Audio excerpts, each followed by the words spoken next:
Touchdown, Detroit Lions. You can't cover that man one-on-one. You just can't do it. He drives, lobs to JD for a jam. You play real good, you start. You don't play as good, you work your way back in. It's the American way, except America has gotten soft. But that is the American way. That's the way it works. This is the 6-6 game.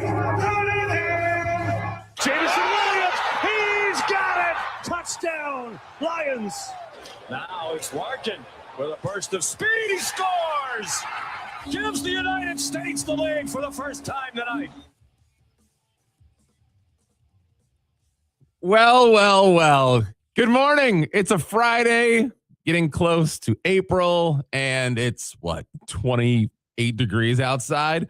Awesome. Why do we live here? Good morning, Dan Hasty in for Matt Shepard, X's and BrO's mornings. We've got a lot coming up today for this last day of the week edition of XB Mornings. We've got a lot coming up, and look, you guys deserve something. You guys deserve something good today.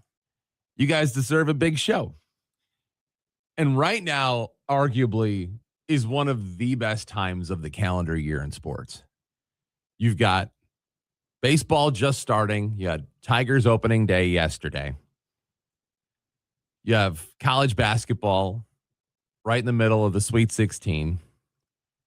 You've got the NFL draft coming up. You've got both the NBA and the NHL going towards the end of their regular seasons.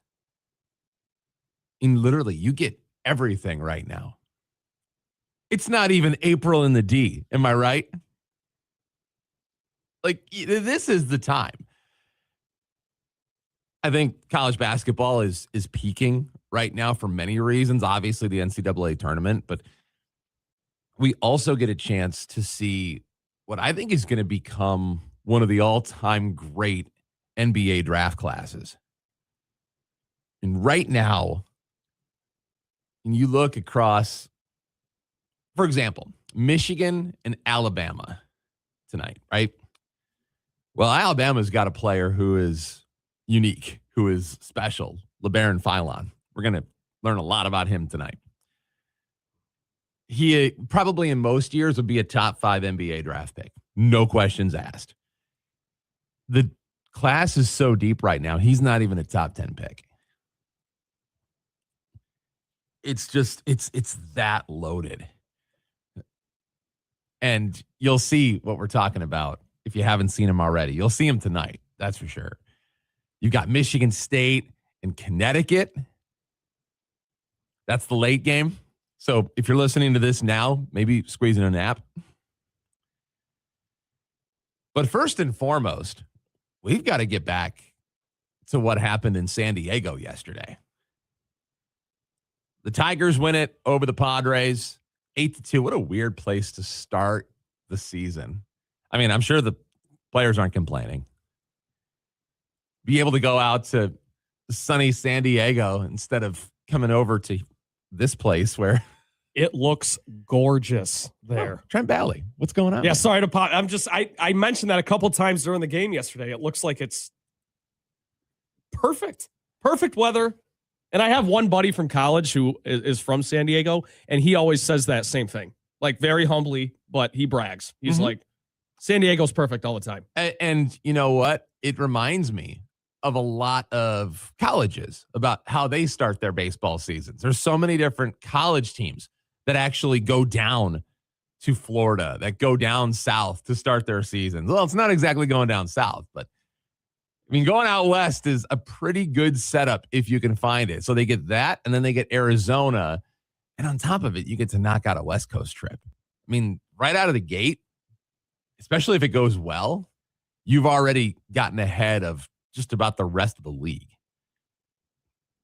And there seems to be one particular player who has caught everybody's attention and then some.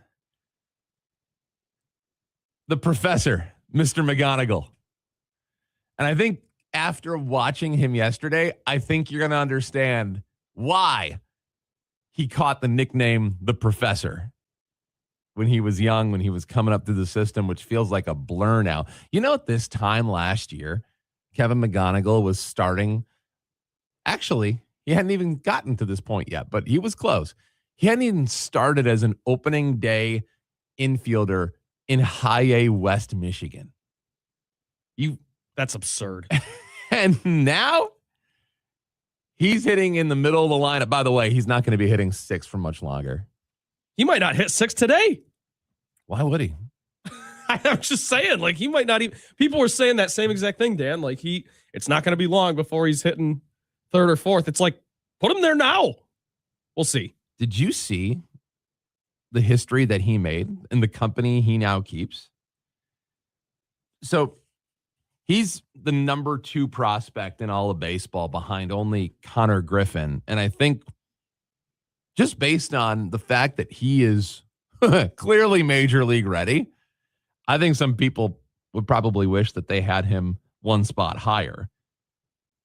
But he became just the 3rd player since 1990, 3rd youngest player with 4 or more hits on an opening day in the last 100 major league seasons. Since 1900, I saw.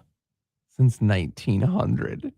That's absurd for a sport like baseball. Anytime you go pre-40s, even, that's a crazy stat. That's right. Yeah, they had Billy Bob McGraw, who actually did this before he went off to serve in the war. That's what I mean. Anytime someone does something before that era, holy cow. 21 years old. He goes 4 for 5, 2 doubles, 2 RBIs, 2 runs scored. And I'm curious. And Trent, I'll have you throw the number out here in a second. But when it comes to Kevin McGonigal, we were talking about this before the show. I think he's the best prospect that the Detroit Tigers have ever had. They didn't rank the Al Kalines of the world. I was going to say, certainly in the modern era, there's no denying it. None. He's even higher ranked than Justin Verlander when he came up. And even Justin Verlander, his first game did not look like Kevin McGonigal's first game. There's a big difference there. And to be clear, we're talking prospect that the Tigers home grew, because like Miguel Cabrera did not come up with the Tigers. So it's all, this is exciting, man. This is awesome. I know it's just one game, but for how much the guy was billed, and Dan, no one knows it better than you, yesterday was awesome. Can I make a full admission? I mean, let's just sit here and go into the confessional, shall we? Let's slide that little window open and say, "Forgive me, Father, for I have sinned." Here's the thing when it comes to Kevin McGonigal. When he came to West Michigan, we had heard the hype. We had read all the literature. We had seen what all these different people had to say. And I think naturally, the inclination becomes to nitpick. I think it becomes to sort of pick apart what you're looking at, because how many times do we hear this sort of thing? Do we feel this sort of thing? Do we get this sort of rhetoric? So I'll admit, I wasn't sure, and I didn't see it right out of the gate. But then by the time he left West Michigan, forget it. He was the best hitter I had ever seen come through that system by a mile. So we've got more coming up on the other side. And guess who? Kevin McGonigal is going to be joining us a little bit later on in the show. Next up, we get Troy Melton, who was a big part of the Tigers postseason last year. He'll join us coming up on the other side of this timeout as we get you through this Friday edition of XB Mornings. You've worked hard for decades saving in pre-tax retirement plans like 401ks and IRAs, saving on taxes now. But as your retirement now approaches, you're going to get taxed at rates you have no control over. Hi, I'm Mitch Lyons, founder of Mitch Lyons Wealth. Your 401k balance isn't worth what your statement says. You could lose thousands of dollars to taxes, and those distributions can impact other areas of your retirement like Social Security and Medicare. Could a Roth IRA conversion be of help to you? You've probably heard of Roth conversions, but it can be confusing. Should you convert all at once or over time? Where should you pay the taxes from? How do you know for sure? Get our free personalized Roth blueprint analysis today to find out exactly what makes sense for you. Your Roth Blueprint could potentially increase your lifetime wealth by thousands of dollars. So get your free Roth Blueprint today. Text Blueprint to 844-867-8335. That's Blueprint to 844-867-8335. Or go to MitchLionsWealth.com, your best game plan to protect, grow, and win retirement. Huge here for Josh Garvey and his team at Dorn Mayhew, West Michigan. Now, they continue to grow. They got their worldwide headquarters in Troy, Michigan, on the east side of the state. They are worldwide. They are the leaders when it comes to accounting, CPA, and business needs. Simple and easy. Just Google Dorn Mayhew. And also, Josh Garvey joins me every Tuesday as we talk hoops with former Michigan and Cleveland Cavaliers head coach John Beilein. Tuesdays, 5 p.m., Josh Garvey, Coach Beilein, and myself, we talk Michigan, Michigan State, and the Pistons. Talking hoops happens all the way through the NBA Finals. And could you imagine if the Pistons are in the NBA Finals? If you ever have a hoops question for us, you can drop it at Huge Show on Twitter, The Huge Show on Facebook, and Talking Hoops every Tuesday at 5 p.m. presented by one of the world's top accounting, CPA, and business firms, Dorn Mayhew. You are listening to X's and Bros with Matt Shepard on the Michigan Sports Network, but you don't need to be in Michigan to tune us in. Search XB Mornings on X or X's and Bros on YouTube.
Good morning.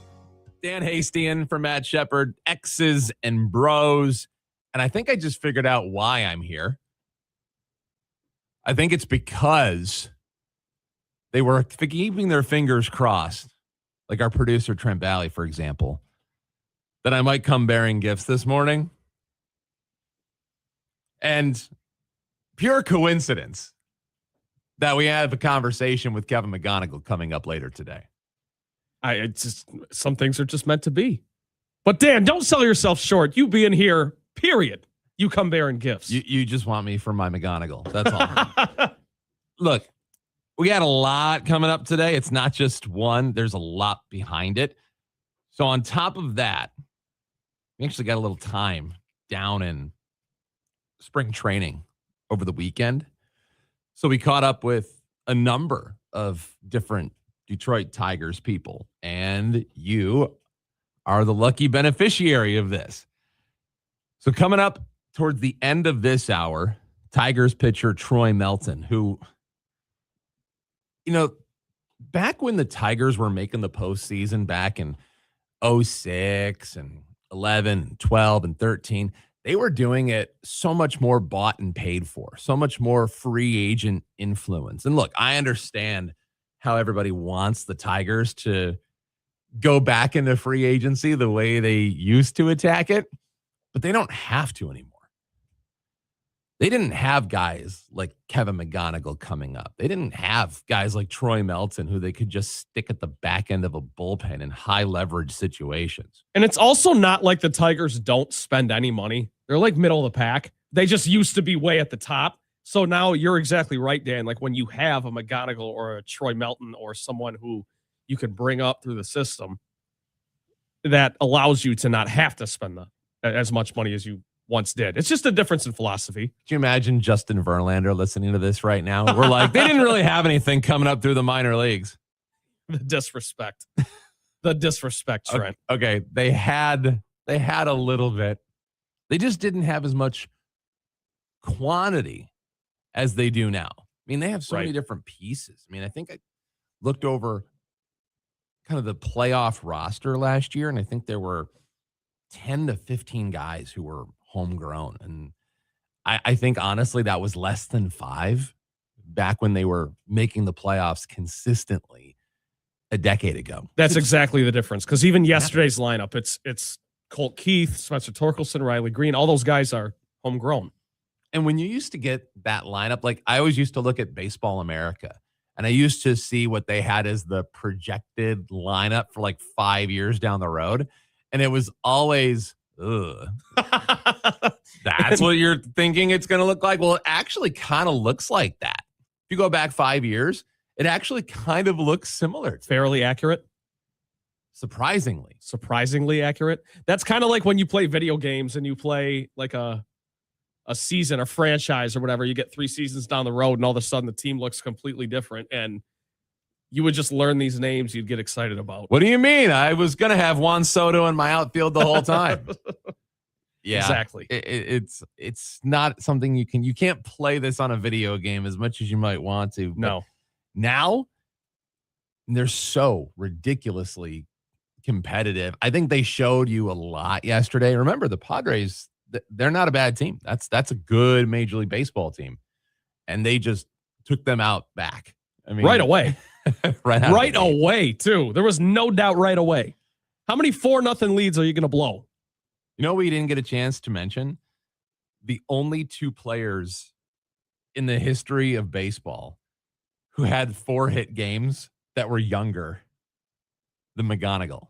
Kevin McGonigal, 4 hits yesterday, became the 3rd youngest player to ever do it. So there's one name you know, and there's one name that you know because of someone else. Interesting. I'm just going to tell you one of them, and then I'm going to let you guess the other because you'll never get the second one. Okay. Delino DeShields Jr. Yeah. Big Delino DeShields guy is Trent. And then the other one came up through the Seattle Mariners system. Oh, now, Ken Griffey Jr.? There you go. Nice job. There's a couple different directions you could have gone with that. Could have gone Alex Rodriguez. For sure. Yeah. You could have gone. A-Rod would have been guest number 2, but come on. Ken Griffey Jr., Yep. with the reputation he's got, that doesn't surprise me. He was able to do that. And I know you probably would have ruled out Ichiro just because he came over a little bit later. Correct. Hell of a hitter. Ken Griffey Jr. was 20 years old, 139 days. And you've got Kevin McGonigal, who's now just barely 21 years old. Also, though, side note, just to be fair, when I think Seattle Mariners, first player is Ken Griffey Jr. Like, that's just the first player I think of anyways. So even if that wasn't the most educated guess, it's just always going to be the first guess, if that makes sense. So if you came up and you grew up watching baseball in the mid to late 90s, the Seattle Mariners were the epitome of cool. Not only did they have Ken Griffey Jr., who was one of the most exciting players, they did have the young Alex Rodriguez coming up. They also had Jay Buhner, who looked like a guy who would just work at your local butcher shop. They had Edgar Martinez, whose right-handed swing was the stuff of legends. They always said, like, left-handed hitter swings are pretty. Well, he looked like he was a beer league softball player. His bat almost looked like a boat paddle the way it came through. Speaking of the Mariners, that's kind of what Cal Raleigh looks like, too. You know, I went to a... He doesn't exactly look like he's as good as he is, but man, he can swing it. I went to a high school yesterday. I was helping teach kids in a math class how to play what's called Stratomatic baseball. You ever heard of that? No. So it's basically dice baseball. And if you're over the age of like 55, you probably have heard of Strat, but it's all outcome based on rolling 3 die, and then a 20-sided die. I'm already in. This sounds awesome. And so we ended up talking about nicknames, and I'm sitting here trying to help mold the young minds of America. I'm like, do you guys know what Cal Raleigh's nickname is? It's Big Dumper. That's one way to get the kids going. And that's when they called security, and I was escorted out. But that team was the epitome of cool. And, oh, yeah, we didn't even mention the fact that they had Randy Johnson. And they had the mullet version of Randy Johnson, too, like the scary mullet version, the version that showed up in the movie Little Big League. If you're a 90s kid, you know exactly what we're talking about. But getting back to this point, we were talking about Kevin McGonigal and just kind of how in our nature it's so easy to nitpick. I remember thinking when he came to West Michigan, which is about a year ago now, he can't possibly be this good. Live up to the hype. Yeah, I mean, it's almost unfair. I think that's honestly more why you just naturally get there, because you don't want to put them in a spot where they have that much pressure.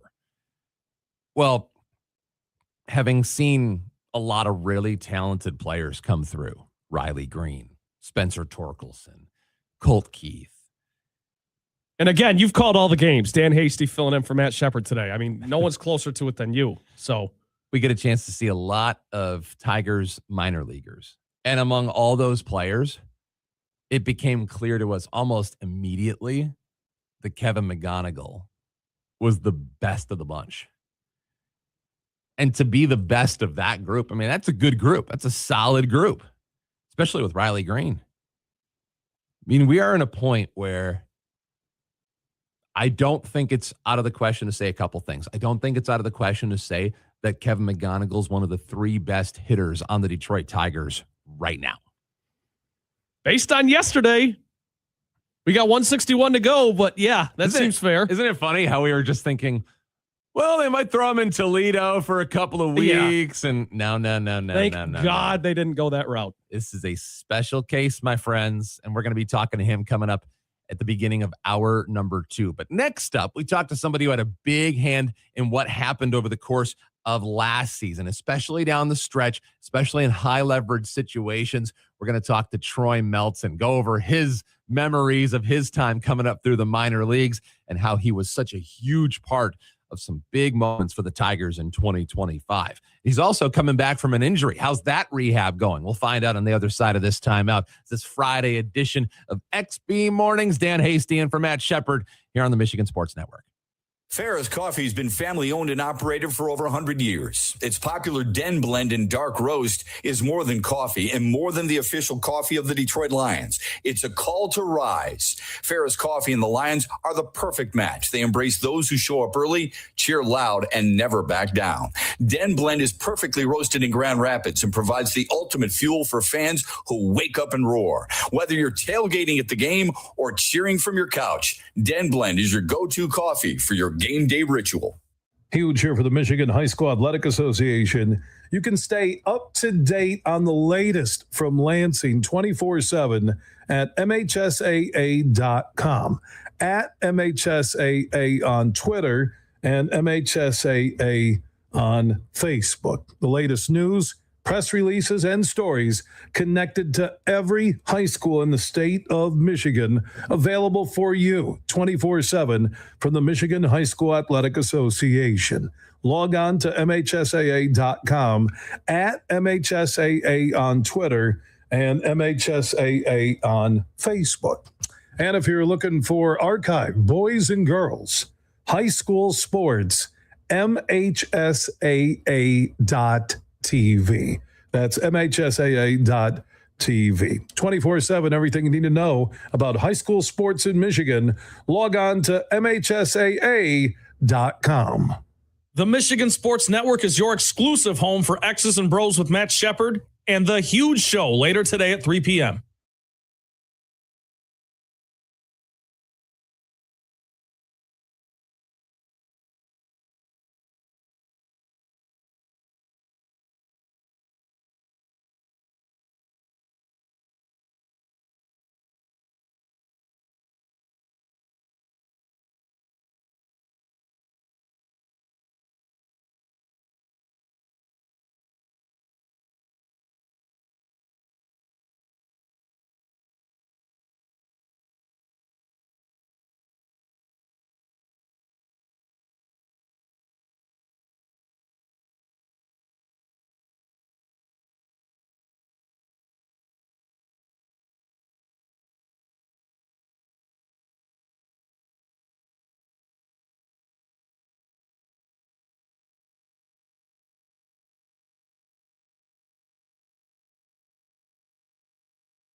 The Detroit Tigers have opened their 2026 season and are doing so with a number of familiar faces for good reasons.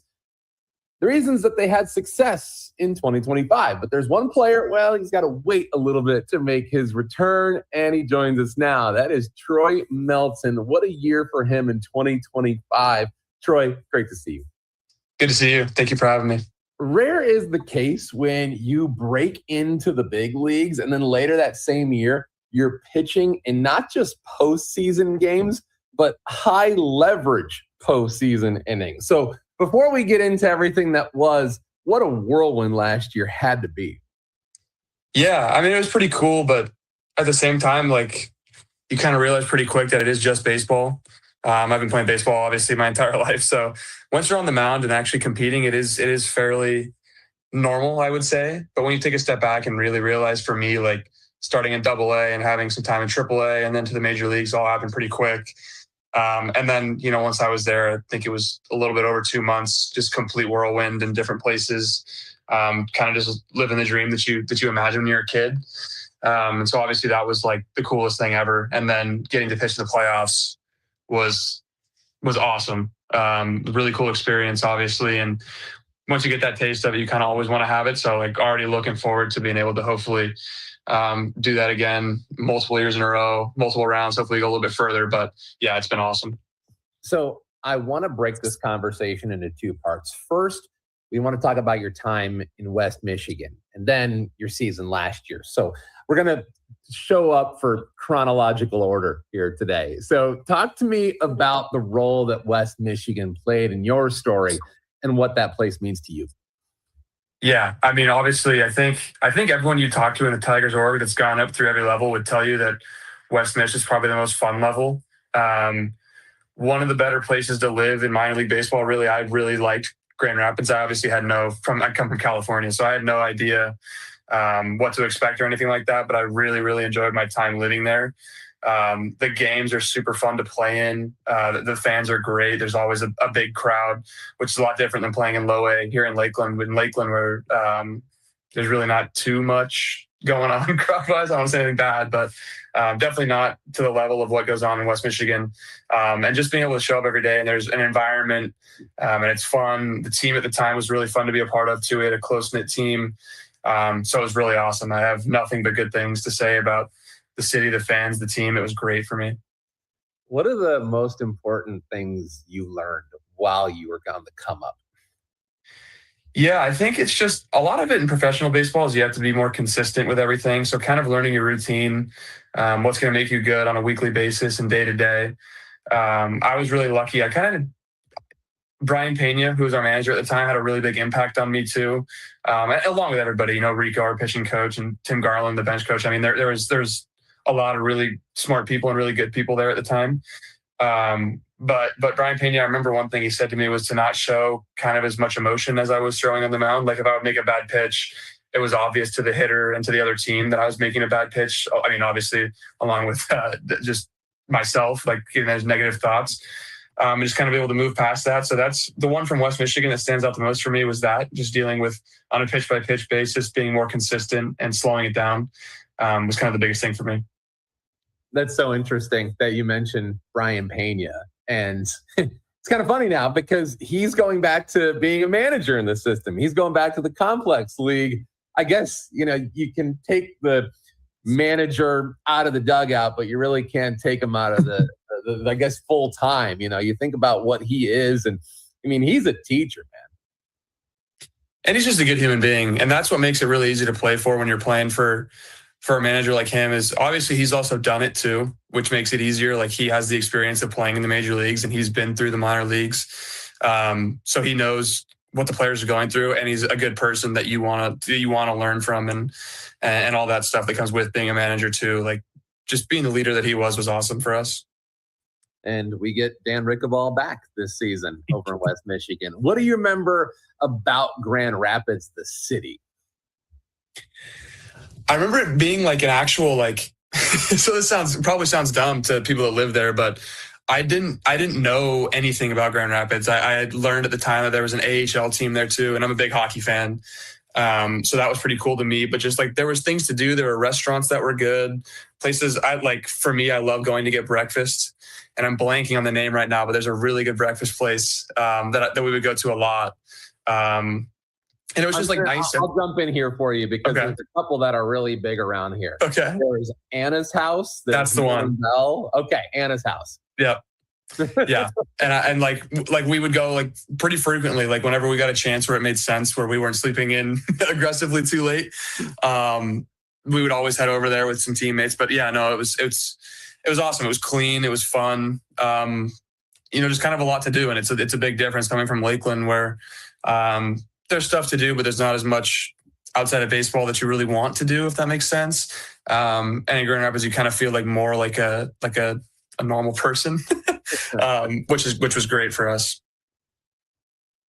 Sometimes, I think about you guys coming through West Mich and just everything that you've done to get to that place. And, it becomes a team effort, not just with you and your coaching staff and your guys, but obviously there's a lot of people there on staff that are doing nothing but trying to prop you guys up. What do you remember about the Whitecaps staff? Yeah, like I was saying earlier, it was great. Brian Pena had a big impact on me. Rico had a really, really big impact on me. He's really good at what he does, and he's been around baseball. He's a Southern California guy like myself, so we kind of understood each other and got what we were trying to do pretty quick. And he was really good for me in terms of like, I don't know how deep I want to get into it, but like just execution wise, basically with pitching, and also what I'm trying to do on every single pitch. So he helped teach me a lot. Tim Garland was one of the funniest people I've been around. He was just a great guy. And his relationship with the other coaches was always funny. So it was just a good professional environment to be around. And it was just a little bit different, a little bit more freedom than like the low A level. So it was really cool. For all the other kids coming up through the minor leagues like yourself, hoping that someday that they get a call, how does your schedule change? Like, what do they need to look for in order to say, oh, I think I'm getting a call here soon? Mine was just like, so we were coming back from the All-Star break and I had to start on a Friday and we had 5 guys in the rotation. And so there's an off day built in. So usually you pitch on the 6th day. And they told me they were pushing me up a day to make sure I was ready for another start. And I was like, well, why would I start another day if we have another guy that has to go ahead of me? Like, I'm not going to pitch twice in between another guy's rotation spot. So I was kind of on the lookout for a phone call for a little bit there. They didn't tell me. They kept the secret pretty good, but I was through talking to some of the AAA staff. They did know earlier than I did, but I think I did a pretty good job of sniffing them out and figuring out what was really going on. Yeah, we know that the schedule is the schedule is the schedule. So once that starts to deviate, obviously, that's when your ears start to perk up. So last year, you not only had to go through the call up, but I guess having success is one thing, but it's a whole nother thing to be able to prove to yourself that you belong in that locker room, on that field with the greatest players on the planet. What types of things did you prove to yourself within that season last year? Yeah, honestly, that I kind of like you were saying, that kind of just that I belong and not to put guys like really on a pedestal. I think that was one thing the locker room did a good job of, is like, we didn't really have too many egos and people that like were anything but nice to me. And that kind of goes a long way in making you feel like comfortable and like making it just a baseball game. And so kind of just, proving to myself that I belong and that I can be a good player, hopefully in the league for a long time. And that's obviously been the goal my entire life, but to kind of see some of that success start to come in, was awesome. Like, dream come true for sure. I was thinking about what you were saying about the differences and the culture shock between being in the minors versus being in the majors. And we talked to Kevin McGonigal about that very thing just a couple of days ago. And I can't stop thinking about one thing that he said. He just said, in the majors, guys don't make mistakes. They just don't make mistakes. And knowing that the person we were talking to then had not gotten the news that he's now a big leaguer just like you, what's it mean to see whether it's Kev or anybody make the big leagues for the first time? I mean, it's awesome, and he's also an easy guy to root for. So he's a good example of like a guy that's going to do well because, I mean, obviously he's a good player, but he's also a good kid. So I think it's going to go a long way for him. But anytime you see somebody accomplish their dreams, I mean, I know for me, like since I was like 2 years old, like this is what I wanted to do. So I would imagine 99% of the major leagues is the same way. So it's just on a human level, it's really cool to be able to see people accomplishing their dreams, really. And I do think he'll be surprised. Big leaguers do make mistakes. It's just a matter of how often you do it. It's funny, like your life goal from like when you said you were 2 years old was to become a Major League Baseball player. Okay, now you've done that. So what becomes the new goal for you? I mean, I think the goal anytime you're a kid is to be a good major league player, A, and then B, to win. Like when you're a kid, you know, going through scenarios in your head, playing, like practicing or whatever, you're always Game 7 of the World Series, 3-2 count. And I think that's still really the goal. Like that fandom of the game really hasn't changed, at least for me. So the goal for me really is like I said, to be really good and to win a lot of games and like win World Series. And that's kind of the chase that you're always on. I think that's what motivates me through the off season. That's what motivates me through everything. Game 7 of the World Series. Funny you mentioned that. You were pitching in situations that were pretty darn close to that last season. What did it mean to you to know that you could get the ball from AJ Hinch when it was as high leverage can get? Yeah, I mean, it meant a lot. But at the same time, like when you get the call to get ready, it kind of just is like, let's get ready and let's go compete.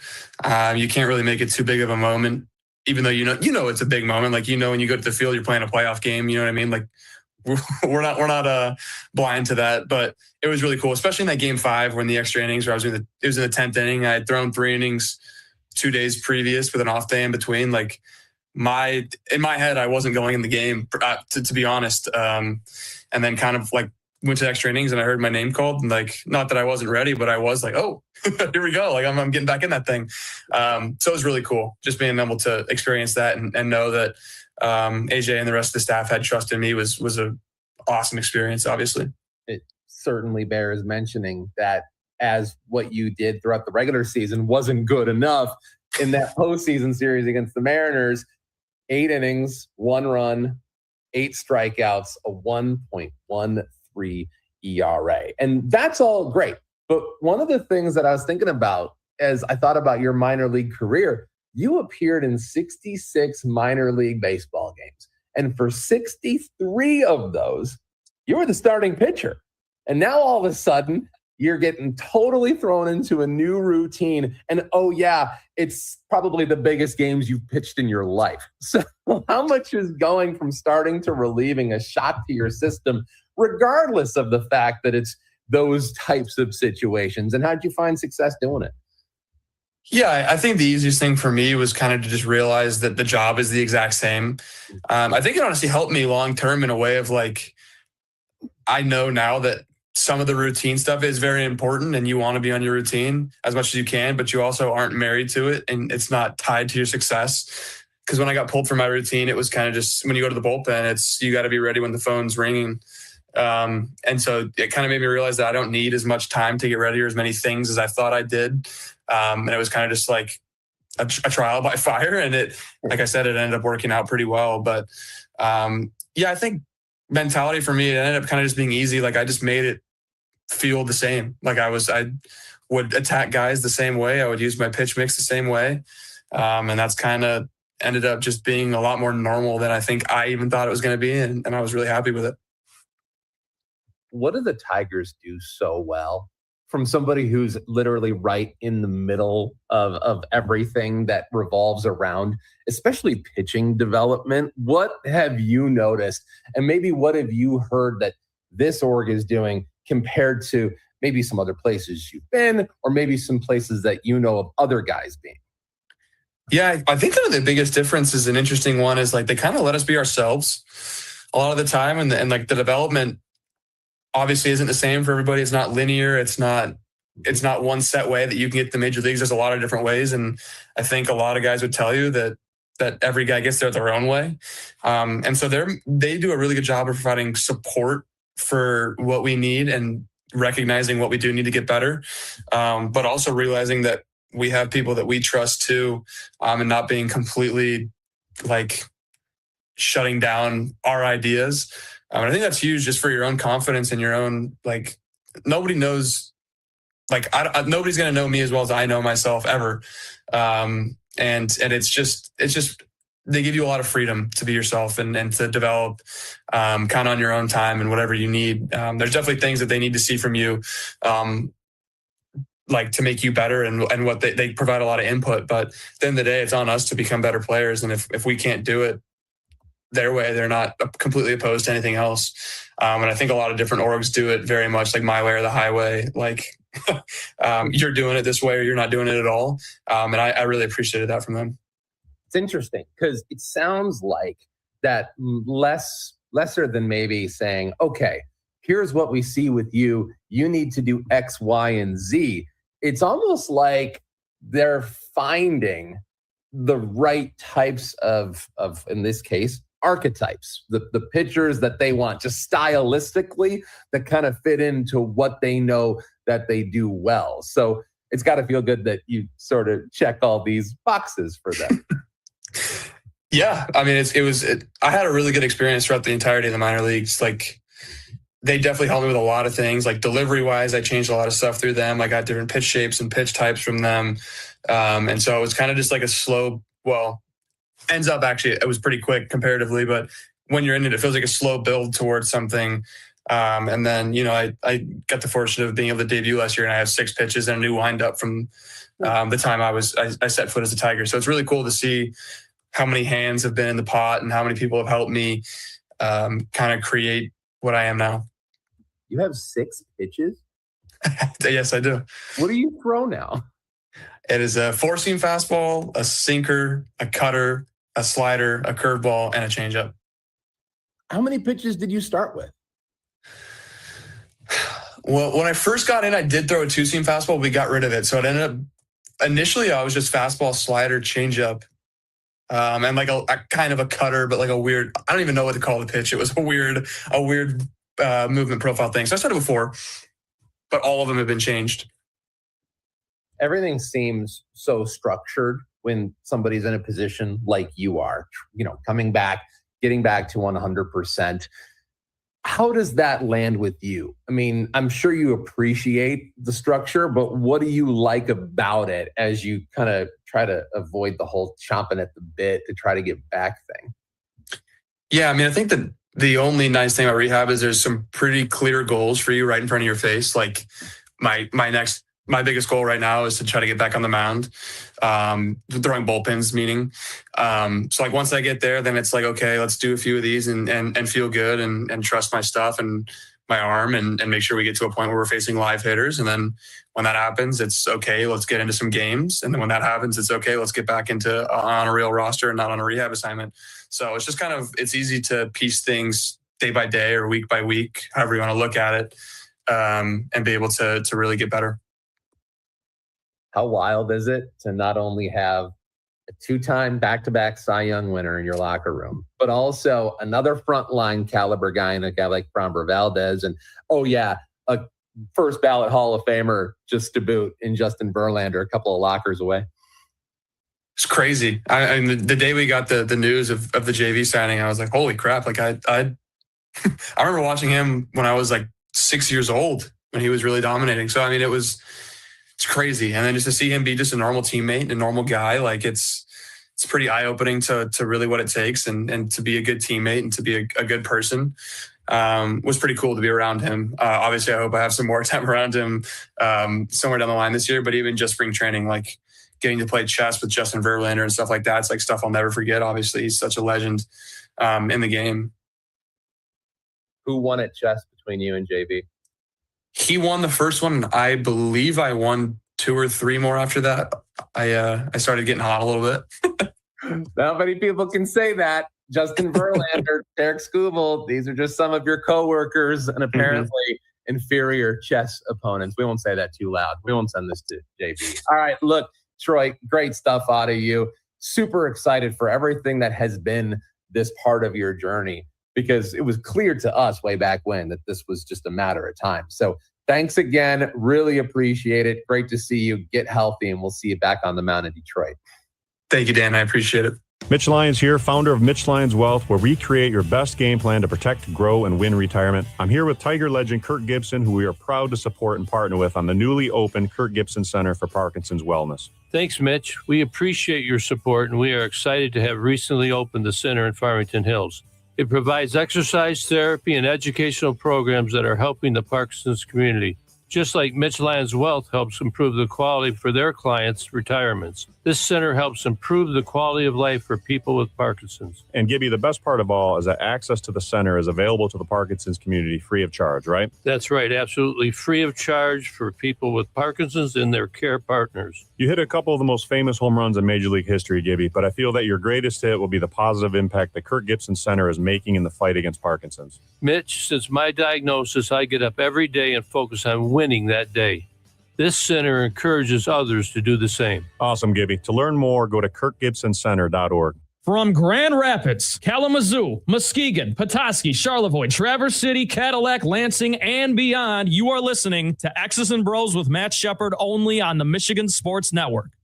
The Freddie the Pizza Man Foundation is dedicated to providing support to families and Michigan schools touched by autism. We invite you to join us in supporting these families and schools by making a donation at freddythepizzaman.com. With your donation, you can help provide essential resources that can make a real impact. Visit freddythepizzaman.com to make a donation and to learn more about the foundation's mission. That's FREDI thepizzaman.com. Together, we can make a difference.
It's a Friday edition of X's and Bros. What a time to be alive. Dan Hasty in for Matt Shepard.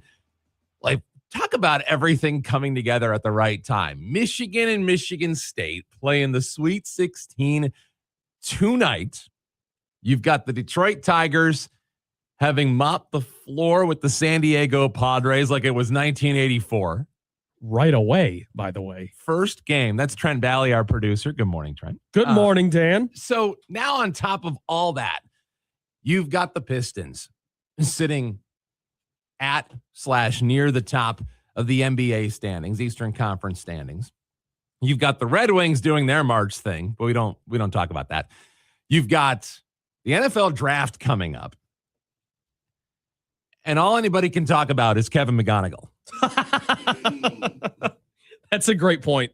I didn't even think about it like that, but you're exactly right. That is the headline this morning.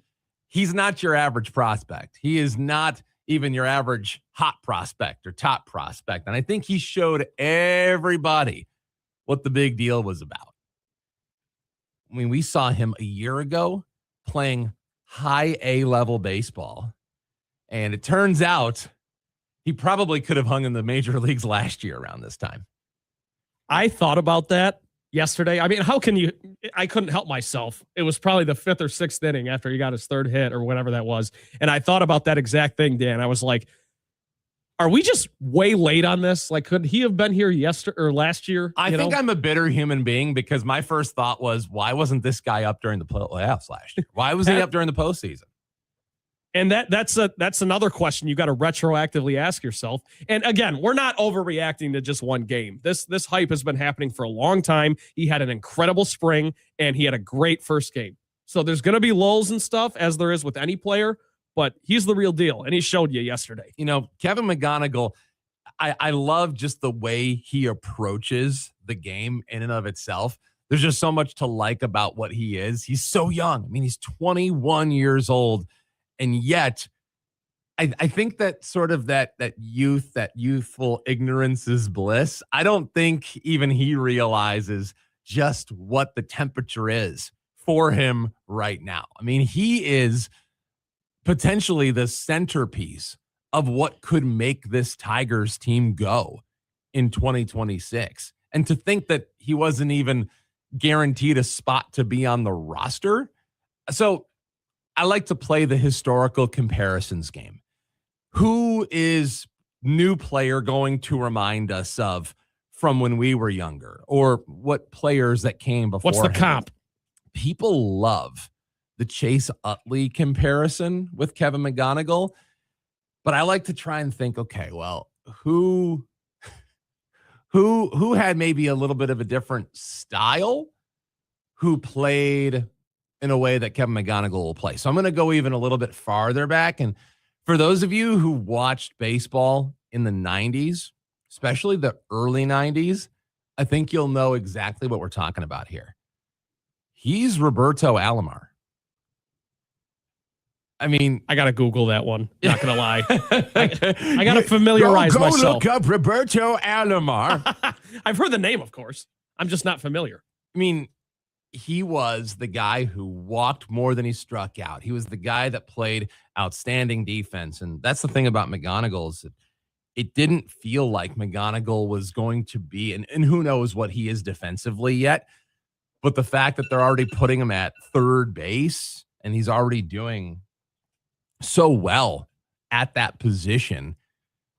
I mean, they've solved a mammoth need. And I think now we're starting to figure out why they didn't spend money in free agency on a third baseman. They didn't go out and think that they needed to go get a big bat, because push comes to shove, you can just bring up the best hitting prospect in the game.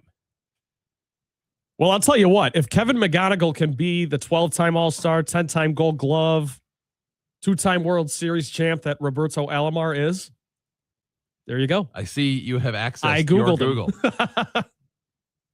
I just wanted to get his exact resume right. I see Roberto Alomar is a Puerto Rican baseball player who played for 4 teams in his 13-year major league career. Thanks, Wikipedia. I knew who he was. I just didn't, I wasn't around then. So he was part of some really, really good teams. And, look, having a guy that hits 30 bombs and drives in 100 is nice.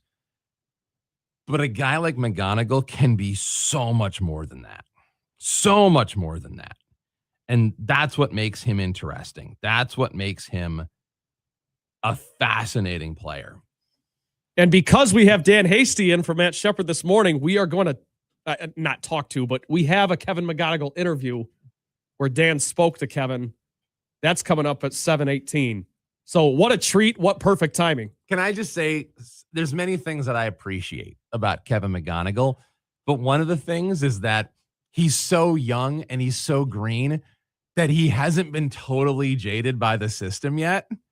So I think we talked about this a little while ago, but when you walk in to a major league locker room, usually guys will just have their headphones on. No eye contact. They'll be head down into their phones, look straight into your locker, nothing else. And that's fine because they've gotten used to that as sort of the standard operating procedure. So I was down in Lakeland over the weekend, and I don't think I'll ever forget walking in, looking around, seeing everyone kind of doing their thing, and then catching eyes with McGonigal.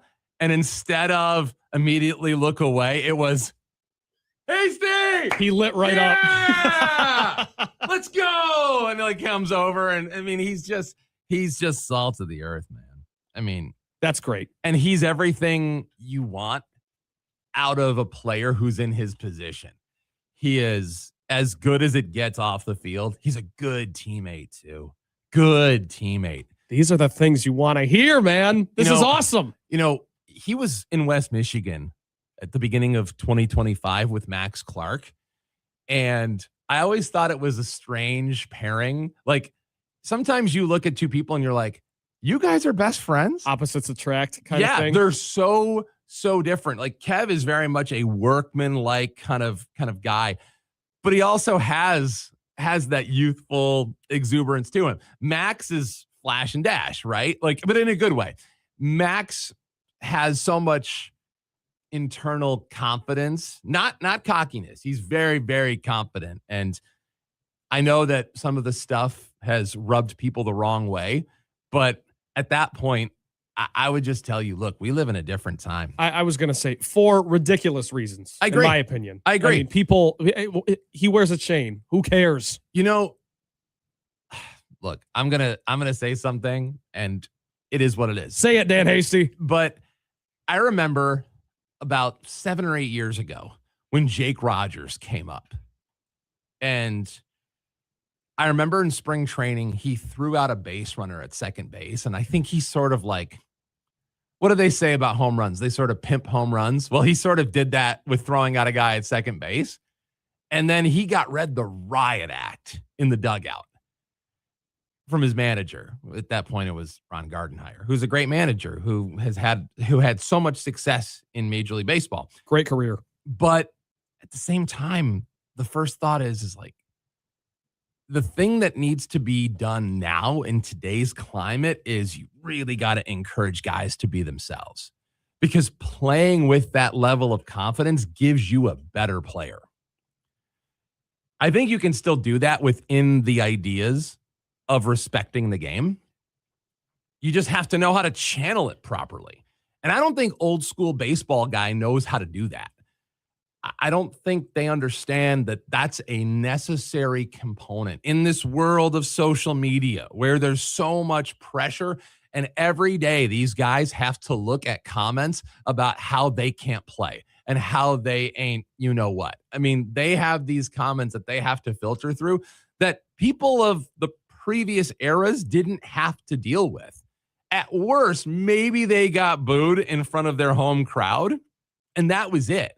But it never went beyond that. Now it goes way beyond that line. So now guys like Kevin McGonigal are thriving. Guys like Max Clark will be there to join him soon. And Kevin McGonigal joins us on the other side of this timeout. We've got a big Friday edition here of X's and Bros Mornings. Hear that? That's the sound of saving a good deal more when you shop with M-Perks at Meijer. Some delicious Cosmic Crisp apples, money saved. Meijer Essential Paper Towels, that's money saved. Savings, savings, savings. Because every dollar spent is also points earned in M-Perks, which you can use to save on your next grocery trip or up to $1 off per gallon on your next tank of gas. At Meijer, we work hard to help you save a good deal more for a whole lot less. That's bringing more good to life. Exclusions apply. See mperks.com for details. Avello Airlines knows you love the Tigers because they love them too. It's why they have direct flights to Lakeland, Florida out of both Grand Rapids and Detroit. Thursdays and Sundays are nonstop out of GR, and Wednesdays and Saturdays are nonstop out of Detroit. So wherever you are in Michigan, you can get down to spring training to watch your Tigers. With everyday low fares, reliable service, you do not want to fly any other way. Head to AvelloAir.com to book your trip now. That's AVELO air.com and use code HUGE for $20 off a round-trip base fare if you book before March 31st. Restrictions do apply. The Freddie the Pizza Man Foundation is dedicated to providing support to families and Michigan schools touched by autism. We invite you to join us in supporting these families and schools by making a donation at freddythepizzaman.com. With your donation, you can help provide essential resources that can make a real impact. Visit freddythepizzaman.com to make a donation and to learn more about the foundation's mission. That's FREDI thepizzaman.com. Together, we can make a difference. Van Andel Institute Purple Community is a grassroots fundraising network powered by the dedicated volunteers who support VAI's mission to improve human health now and in the future. When you raise funds through the Van Andel Institute Purple Community, 100% of the proceeds go directly to the Institute's research into diseases like cancer and Parkinson's, as well as VAI's science education programs. Learn how you can get involved at purplecommunity.org. Thanks for tuning in to X's and Bros with Matt Shepard, only on the Michigan Sports Network.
Welcome back. It is Whitecaps Radio. And look, there's a lot of people that have come through West Michigan over the years that we have enjoyed watching. I'm not sure we've enjoyed watching somebody as much as we've enjoyed the one I'm talking to now. Kevin McGonigal, gracious enough to join us now, the professor himself. Welcome back, my friend. Thank you for having me. What a year it was for the Whitecaps, best team in all minor league baseball. It was great to be a part of it. There's not a lot of teams that get covered by the Wall Street Journal. I mean, that was literally the kind of success level that they had achieved last year.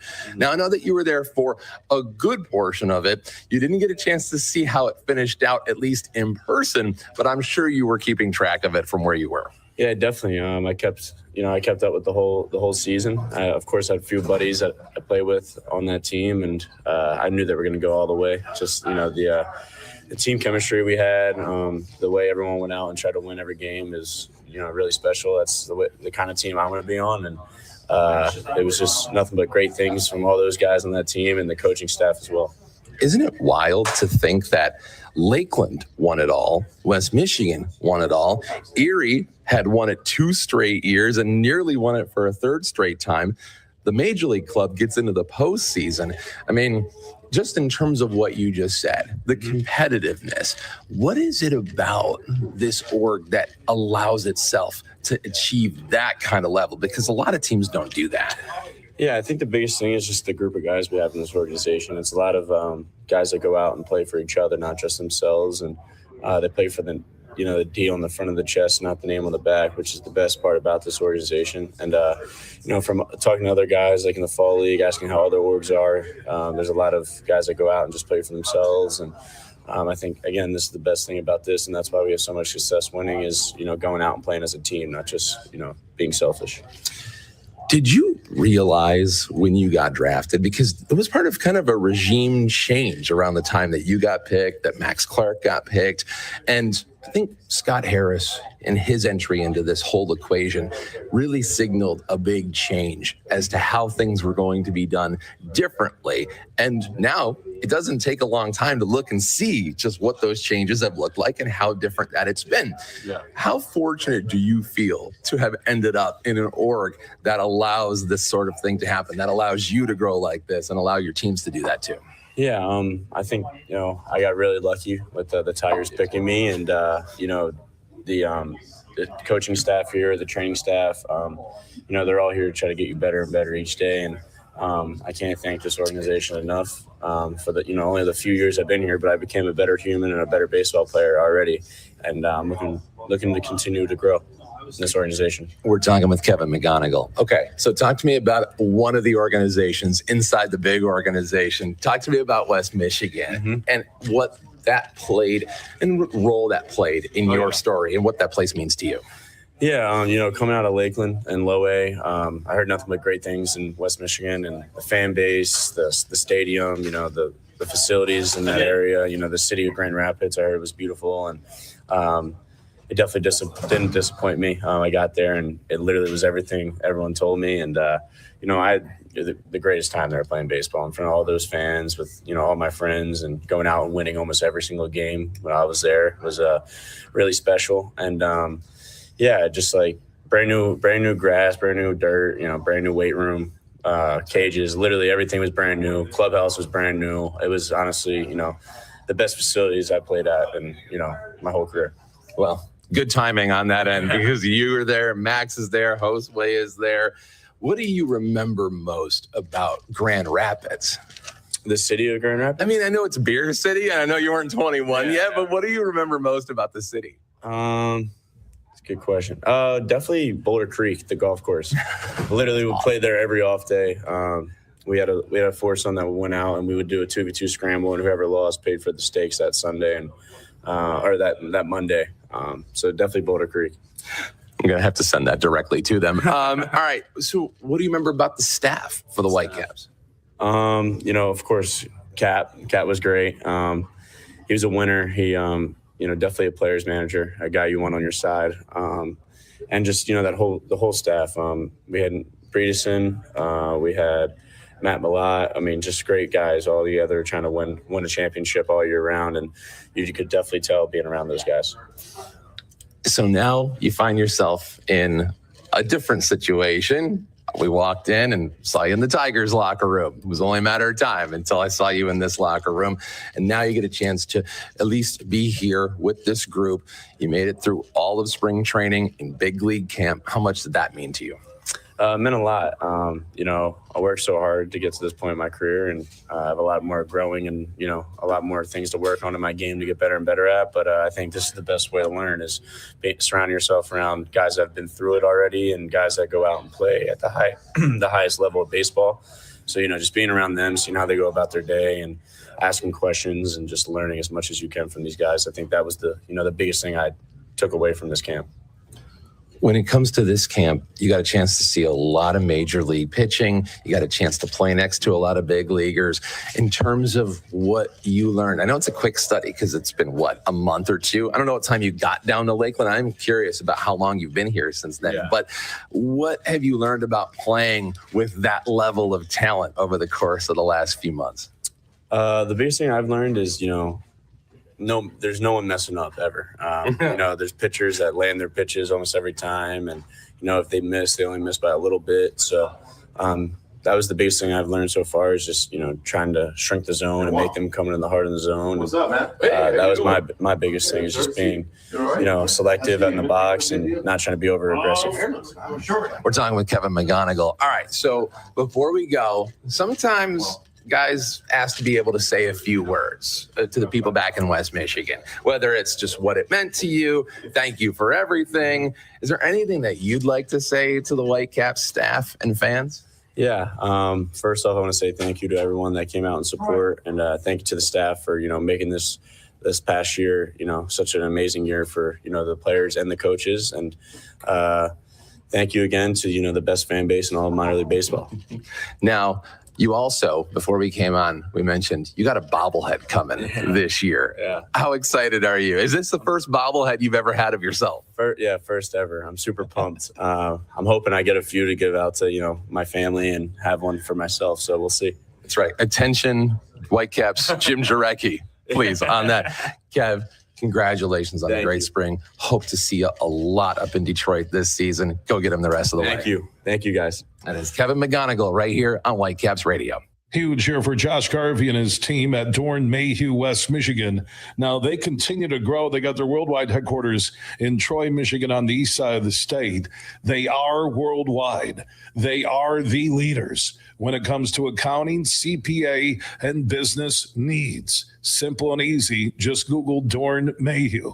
And also Josh Garvey joins me every Tuesday as we talk hoops with former Michigan and Cleveland Cavaliers head coach John Beilein. Tuesdays, 5 p.m., Josh Garvey, Coach Beilein, and myself, we talk Michigan, Michigan State, and the Pistons. Talking hoops happens all the way through the NBA Finals. And could you imagine if the Pistons are in the NBA Finals? If you ever have a hoops question for us, you can drop it at Huge Show on Twitter, The Huge Show on Facebook, and Talking Hoops every Tuesday at 5 p.m. presented by one of the world's top accounting, CPA, and business firms, Dorn Mayhew. From Grand Rapids, Kalamazoo, Muskegon, Petoskey, Charlevoix, Traverse City, Cadillac, Lansing, and beyond, you are listening to X's and Bros with Matt Shepard only on the Michigan Sports Network. Ferris Coffee has been family-owned and operated for over 100 years. Its popular Den Blend and Dark Roast is more than coffee and more than the official coffee of the Detroit Lions. It's a call to rise. Ferris Coffee and the Lions are the perfect match. They embrace those who show up early, cheer loud, and never back down. Den Blend is perfectly roasted in Grand Rapids and provides the ultimate fuel for fans who wake up and roar. Whether you're tailgating at the game or cheering from your couch, Den Blend is your go-to coffee for your game day ritual. Make sure you listen weekly to our Moving Ferris Forward interviews with Ferris President Bill Pink and other leaders who are moving Ferris forward. Find out more about Big Rapids and Ferris and what they have to offer at ferris.edu.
Hear that? That's the sound of saving a good deal more when you shop with M-Perks at Meijer. Some delicious Cosmic Crisp apples, money saved. Meijer Essential Paper Towels, that's money saved. Savings, savings, savings. Because every dollar spent is also points earned in M-Perks, which you can use to save on your next grocery trip or up to $1 off per gallon on your next tank of gas. At Meijer, we work hard to help you save a good deal more for a whole lot less. That's bringing more good to life. Exclusions apply. See mperks.com for details. What's up, Michigan? You're listening to my good friend Shep. The Huge Show is coming up later today at 3, right here on the Michigan Sports Network.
Well, over the course of the last maybe 4 to 6 weeks, we have seen some things with Detroit Mercy men's basketball that, frankly, we just haven't seen in a long time.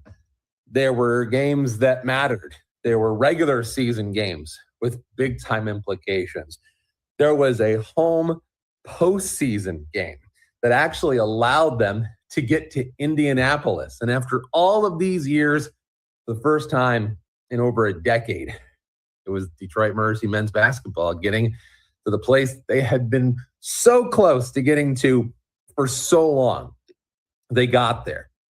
Then they knocked off the defending Horizon League champion in Robert Morris. And they came within about one basket of playing in the big dance.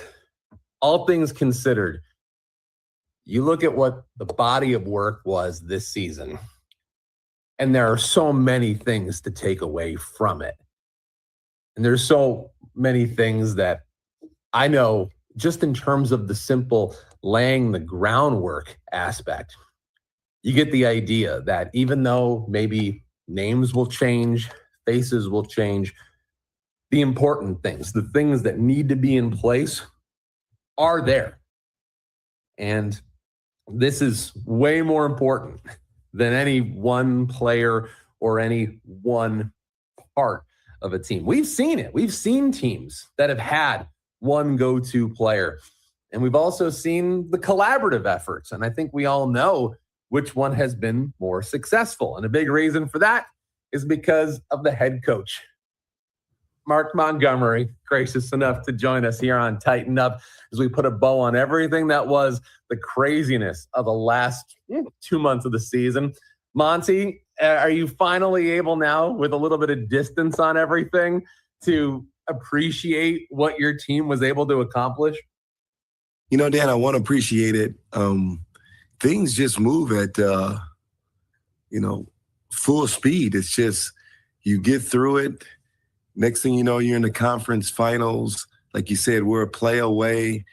And the next week you're meeting with your guys and having some exit meetings and some, GM, what I call GM meetings where, guys want to talk about, to be honest, what can you pay them? What do you see my future being on the team? Different things like that. So it's hard to sit back and really enjoy it. I think when I watched the Wright State Virginia game, and I was like, well, that probably could have been us. And you just think for a second. And then after that, I said, we had one hell of a ride. And I just felt great for my team, my staff, and myself that we delivered on a promise that I said at the press conference that we're going to make sure we play meaningful games in February and March. I thought that we got Detroit Mercy back on the map. The last part of the season was amazing. Like you said, beating Robert Morris because everyone had them picked to because they were hot at the time to, win it all. And then, what could have, should have maybe been, you're up. I watched the game, I think 3 or 4 times since we lost to Wright State, being up 12 and being up 8 and being up 7, I think next year's team will be able to hopefully close that out. But no, at least we know how to get to Indy. And the blueprint is down. You already said it. The foundation is laid. We're just going to keep building this thing. And you did. You had a lot of people talking. I mean, it was becoming more than a Horizon League story. It was turning into a college basketball story. I'm sure you were hearing it. And I know there were a lot of different points that you took a lot of pride in. Is there any one thing that stands out above the rest? Just showing no one really thought that, I don't get caught up in the rankings where they picked us and if our players were good enough. I just think that, sitting at the podium, even though it was after defeat with Orlando Lovejoy and Legend Jeter, I thanked them one more time that you guys really don't know what you really did for myself in this program. that you took a chance on a program that the year before you got here had won one game. So I know it hurts now, but in years to come, you're going to say, wow. I'm sitting, you see the trophy. We haven't had hardware here in I don't know how long. And I'm not a guy to say everyone should get a participation award.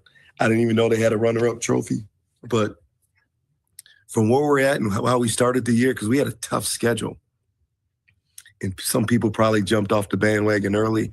But unbelievable response to, I said, when you put apples to apples and you play Horizon League games, I knew we were talented enough to compete and beat and play in every single game. And I thought we did. We had a couple speed bumps during the year. That's part of it. But I know we were playing our best basketball at the end of the year. So take me back, because seasons are full of ebbs and flows. And what you have at the beginning, you don't necessarily have at the middle, and you certainly don't have by the end. So take me back to specifically 1-6. When you start the season losing 6 out of 7, it probably feels, at least looking back, maybe like a low point in those terms. But something has to happen for you to go from where it was to where it ended up. And maybe it wasn't right at 1-6. Maybe it was somewhere around there. But is there anything you can reach back and say, you know what, that was big for us? Yeah, the 1-6 start. You call a spade a spade. It wasn't a great start, but then you're trying to tell your team, guys, we played at UIC. They're in the conference championship, and Northern Iowa beat them. We had to play at Toledo. Well, you don't just go into Toledo's gym with the experience they have in that backcourt they had and parks and different things. We competed. We were right there, but unfortunately we lost. The game that I love to get back is Eastern Michigan, where we were up pretty big on Eastern, and then their zone stymied us. It was one of those perfect storm games. But the turning point in this season, and that's the question you asked, Dan, was at Niagara. We just got done playing Michigan State and DePaul. The Niagara game after Thanksgiving, we knew we had to go and get us a win on the road. And we gutted it out. And we didn't have our full roster, but we found a way to win that game. And then we had 2 home games. We had IU Indy coming to our place. Big first Horizon League game. We had to win that game, but we had some momentum. We found a way to win that game. And then we went to, at Cleveland State. We won that game. So now we have 2 tough road wins at Niagara, at Cleveland State. We won the home game. We got through finals. You're feeling good. And then we only had 1 game before Christmas, and that was Siena Heights. And, of course, we took care of business there. And then after Christmas, we had Youngstown State, which drilled us the last year twice. So when we got that win, I was like, okay, we've turned the corner. I really thought that we turned the corner, but the game was we had to beat Niagara, and it wasn't an easy game playing on their floor, but we got it done. In my mind, that changed the makeup of the season. You found ways to win lots of games, and that's great. But you also found ways to win lots of games, lots of different ways. I'm curious, what'd you like about the ways your guys won games? Because the ways you guys won games, that really felt like one of the biggest points of progress from your first year to this past season. Yeah, well, we won it both ways. Everyone thinks, I love defense. We got to defend, you got to rebound, you got to get back in transition. You have to have some toughness. But at the same point, we never get credit for our offense. Out of conference, we averaged 77 points. In conference, we averaged 79 points. So we won them all different ways. Sometimes we won it in the high 90s. Sometimes they're ugly in the low 70s. Road wins, you just take them how you get them. And we found different ways, and we had different players. Our first year with Orlando Lovejoy had to score. And then we had young wings. But I enjoy games when we had 5 guys, 4 guys, sometimes 6 guys in double figures, where you just couldn't key on one guy. And that's the unselfishness they played with. And TJ scoring, Tyler, Orlando's doing his thing. Sometimes off the bench, it might have been London. Legend was being solid. He averaged 10 and 7 all year. Then Calabay comes on, and then all of a sudden, Lance Stone, who can forget his semifinal game where he had 16? So we had a lot of different weapons. And then once we kind of got to that playing group where it was about 8, that's when we really took off. But I just like different ways that we scored the ball where you couldn't just key on one guy. So I'm glad you mentioned conference numbers, because I can't remember a team that's gone from worst to first, especially in a significant category like you guys did. And it wasn't just one thing, but I think the biggest thing, especially in today's day and age, is how you shoot from beyond the long line, how you shoot 3-pointers. And the beginning of the season, you're sitting dead last, and then conference rolls around and you guys become the #1 3-point shooting team in the Horizon League. Have you ever seen that kind of turnaround before? No, you go from last to the middle of the pack. Credit the guys. They did take a lot of time working on their shooting. But at the beginning of the season, we were playing more 4 guards and 1 big, and we were just shooting the ball so quick. It's funny you said, Dan, I watched our first game with my staff yesterday and against UIC.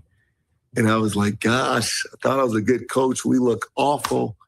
And the crazy thing is we're up 10 in that game in the first half, but we're just shooting the ball so quick.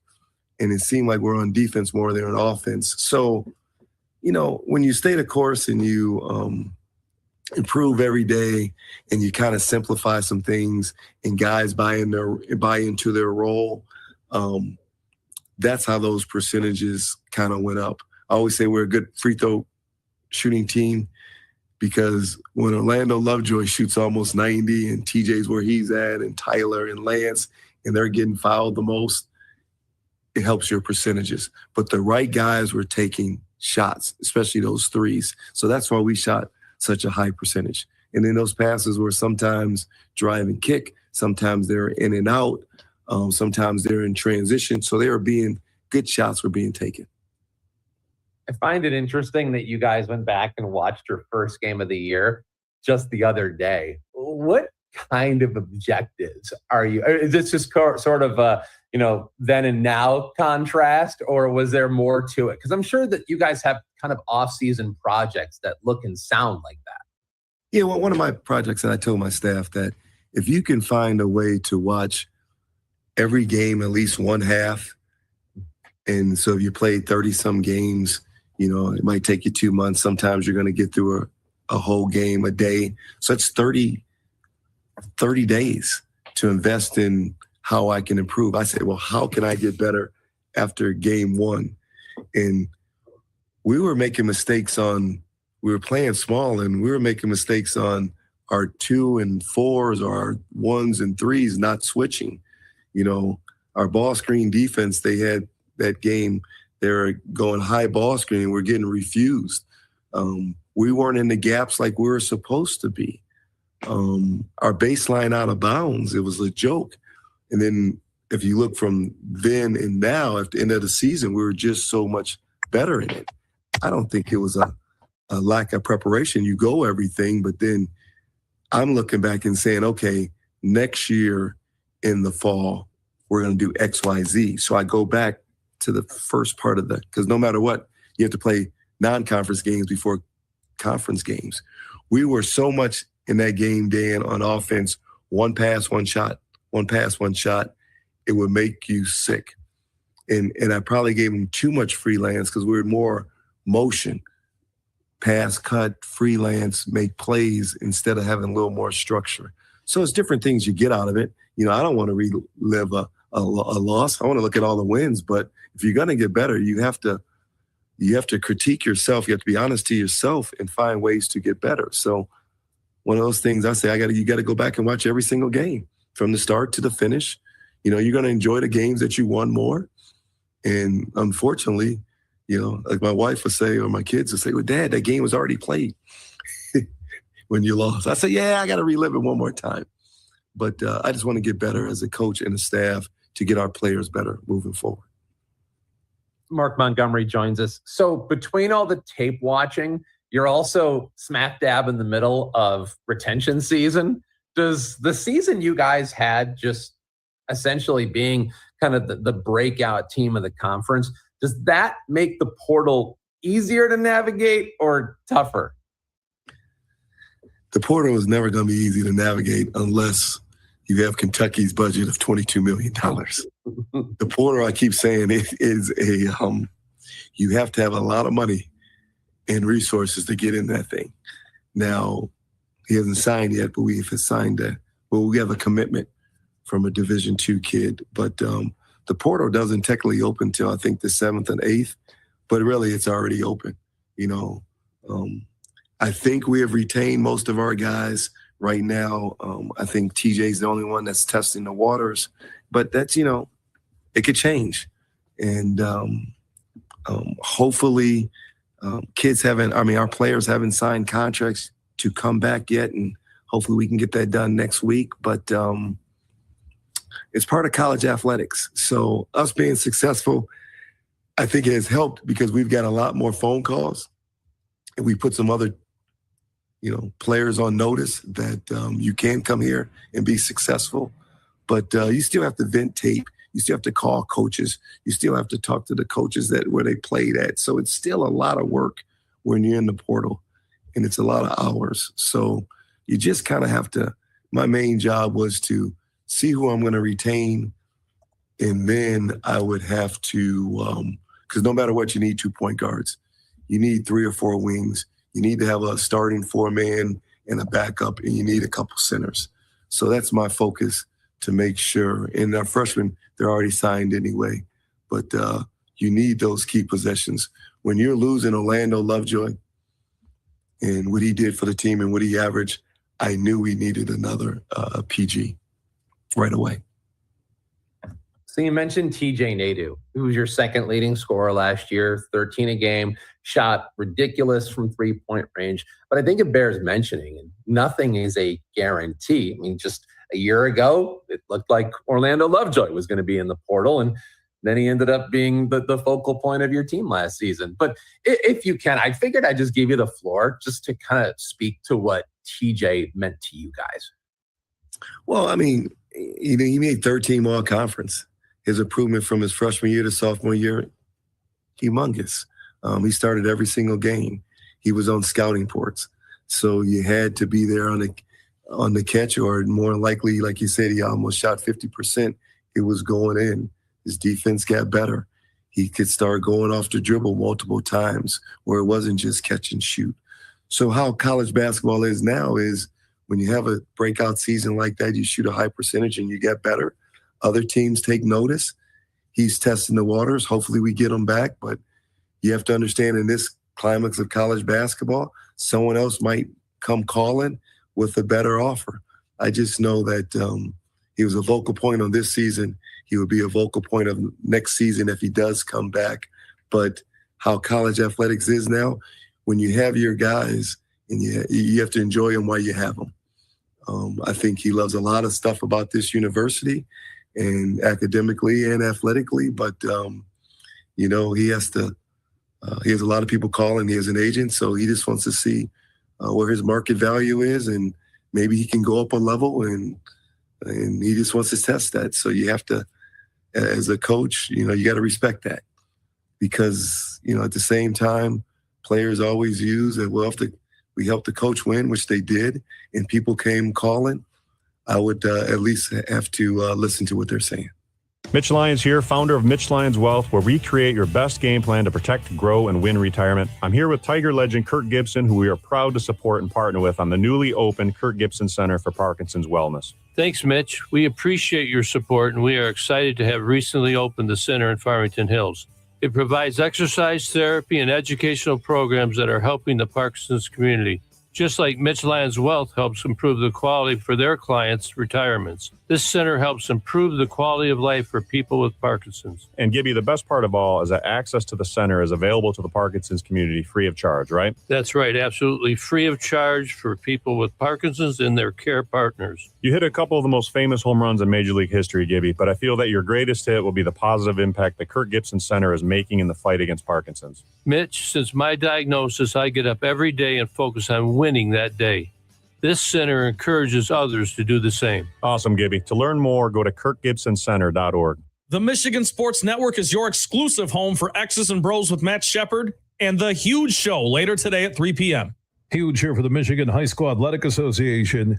You can stay up to date on the latest from Lansing 24/7 at MHSAA.com, at MHSAA on Twitter, and MHSAA on Facebook. The latest news, press releases, and stories connected to every high school in the state of Michigan, available for you 24/7 from the Michigan High School Athletic Association.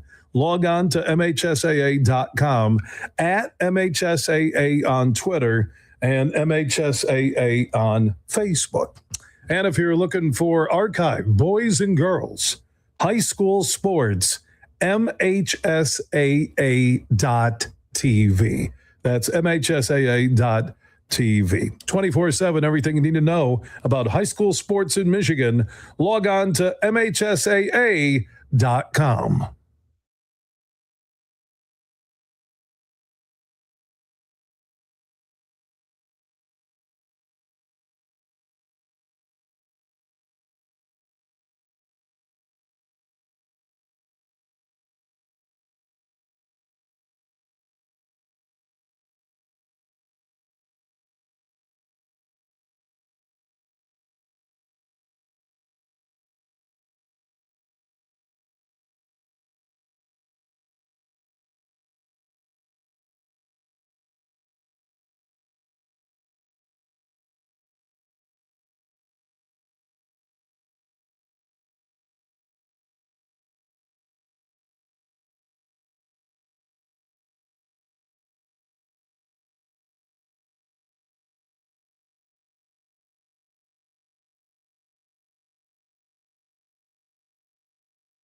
X's and Bros on a Friday. Dan Hasty in for Matt Shepard.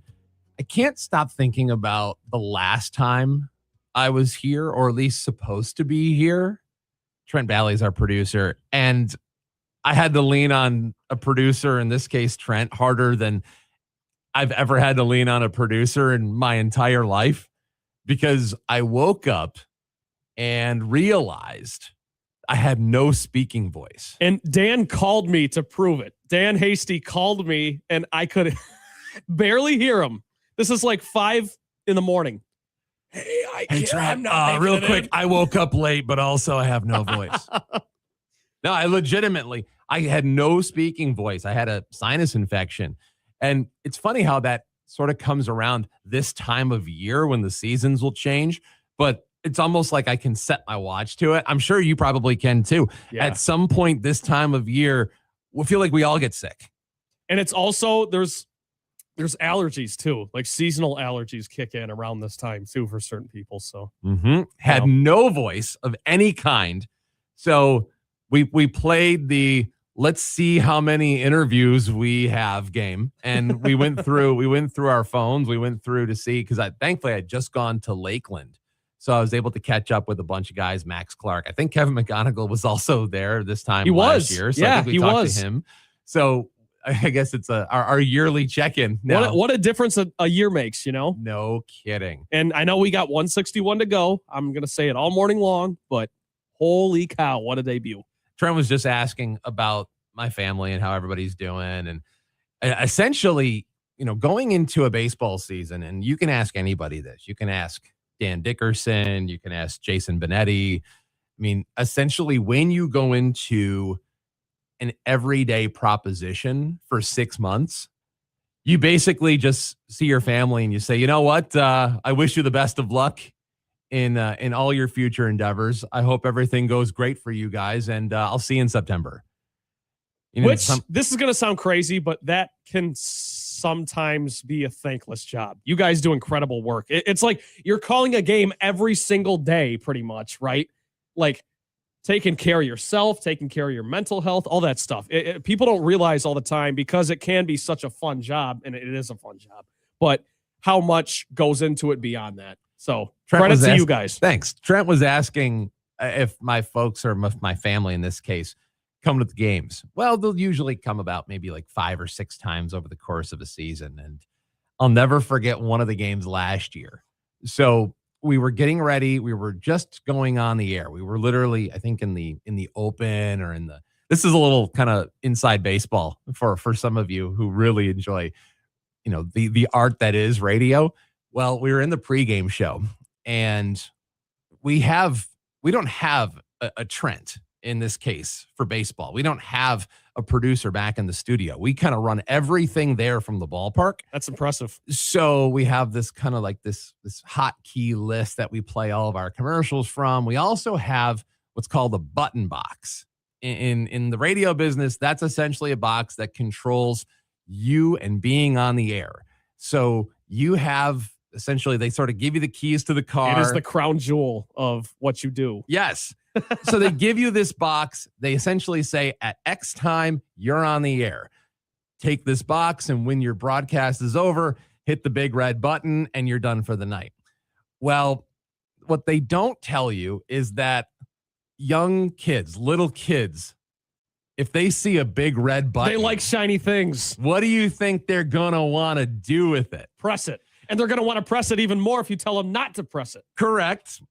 So my 5-year-old comes dawdling in the press box during our pregame show last year, and immediately sees the red button. And I'm distracted. I'm talking to some other people. I have my back turned. You're working to the button box. So I'm in that entertaining mode, if you will. Yes. We're already playing all the pregame show.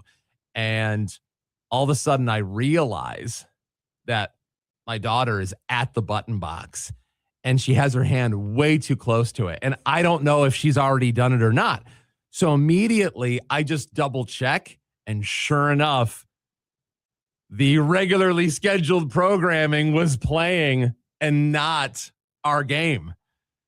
So big shout out to all those people who help Whitecaps games not only get on the air, but also get back on the air. So let me ask you this. This is actually a great, and I'm putting you on the spot here. What's the outlook for the Whitecaps this year? So I think people listening on 96.1 The Game definitely want to hear. Yeah. So I think overall, I think it's a bigger product of just where the Tigers are organizationally. So for years, the Detroit Tigers were not able to have a lot of success at the minor league levels unless they loaded it up with overaged talent. So like essentially in West Michigan, one of the big running jokes around the league for years was that when you went and played against West Michigan, you went and played against the elder statesmen. Like you were always like 21-year-olds going up against our 26 and 27-year-olds. Which is not necessarily a reputation you want to have as a high A organization. It's certainly not if you're the major league organization feeding it. It's fun for us because it helped us win a bunch of titles. You win a lot. Yeah, exactly. So, lots of experience. No notes. Yeah, keep doing it. Keep sending the same players. But over the course of the last maybe 10 years or so, things have changed so much in that system that now they've got dudes. Like they've got players now. Yes, they do. And even the guys who we don't talk about, we're not talking about a lot of these guys, especially when you have a system that has some of the star power that the Tiger system has. Max Clark, Kevin McGonigal, and usually it's like end of list. But beyond that, they have done so much work and so much good work with guys that you haven't heard of yet. And I think the big fallacy when it comes to the Tigers minor league system is that after those two names or after those maybe top three guys, the talent level just drops off a cliff. I'm here to tell you that's not it. Well, hit us with some of those names. Dan Hasty, voice of the Whitecaps. He's filling in for Matt Shepard this morning on X's and Bros. Hit us with some of those names. So there's a few. And if you want to jump in on this, you can as well. But the first and foremost is Bryce Rayner. That's going to be the big question as to whether or not he starts in West Michigan. I don't think he will. I don't have anything definitive on that. But I can tell you that he really impressed some people down in Lakeland. I mean, he came off of a shoulder injury. He went in diving back to the bag at first in Lakeland last year, kind of funny, and he messed up his shoulder. So he missed the rest of the year. And I wouldn't have been surprised had they decided to start him in West Michigan. I think he was certainly ready for it, but they're going to do that whole keep him warm game. So have him down in Lakeland is my guess. And then maybe they see him come up north, maybe May or June. So he's definitely the first, but there's a couple other really interesting guys in this system. Okay. I don't think a lot of people understand. I think they're going to really love Max Anderson. He's a hard-hitting second baseman. And the thing about Max is that he sort of looks like the guy who does your taxes. He doesn't look like the conventional baseball player, but I think that makes him even more endearing. We talked in the 6 o'clock hour about guys who look like butchers. That's right. Max Buhner. Anderson looks like a guy who does your taxes. He does. And it's tax season. That's there right. You go. That's right. Make sure you get those filed in on time. Yeah, don't miss that. Yeah. So call your local Max Anderson. So Max, but he can hit. He can really hit. So he's one of those guys as well. There's a number of players that I think are just solid all around players. And I think just the archetype of guys that they have decided to invest in has changed so much that they've done a really nice job just finding well-rounded guys. And now there's not players that their entire value is tied into their bat.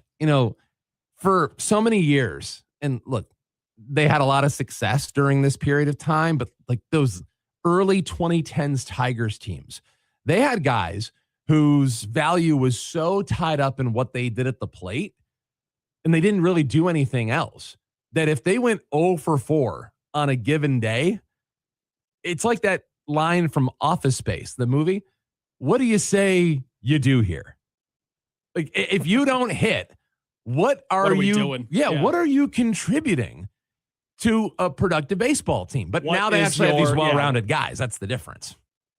That's what they needed to have, and that's what they didn't have. That's why they didn't win the World Series back then. They were beautifully flawed. And now they actually have guys who could win. And I really will say this. I think this team could have easily beaten a lot of those teams because this team does all the little things well. Coming up, more to come. We've got a lot of Tigers talk. We've got some college hoops coming up as well. Our huge thanks to Mark Montgomery, Detroit Mercy head coach. We'll talk a little bit more about the NCAA tournament, Michigan and Michigan State going at it tonight for a chance at the Elite Eight on this Friday edition of X's and Bros. Hear that? That's the sound of saving a good deal more when you shop with M-Perks at Meijer. Some delicious Cosmic Crisp apples, money saved. Meijer Essential Paper Towels, that's money saved. Savings, savings, savings. Because every dollar spent is also points earned in M-Perks, which you can use to save on your next grocery trip or up to $1 off per gallon on your next tank of gas. At Meijer, we work hard to help you save a good deal more for a whole lot less. That's bringing more good to life. Exclusions apply. See mperks.com for details. Farrah's Coffee has been family owned and operated for over 100 years. Its popular Den Blend and Dark Roast is more than coffee and more than the official coffee of the Detroit Lions. It's a call to rise. Farrah's Coffee and the Lions are the perfect match. They embrace those who show up early, cheer loud, and never back down. Den Blend is perfectly roasted in Grand Rapids and provides the ultimate fuel for fans who wake up and roar. Whether you're tailgating at the game or cheering from your couch, Den Blend is your go-to coffee for your game day ritual.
Huge here for the Michigan High School Athletic Association. You can stay up to date on the latest from Lansing 24/7 at MHSAA.com, at MHSAA on Twitter, and MHSAA on Facebook. The latest news, press releases, and stories connected to every high school in the state of Michigan, available for you 24/7 from the Michigan High School Athletic Association. Log on to MHSAA.com, at MHSAA on Twitter, and MHSAA on Facebook. And if you're looking for archive boys and girls high school sports, MHSAA.TV. That's MHSAA.TV. 24/7, everything you need to know about high school sports in Michigan. Log on to MHSAA.com.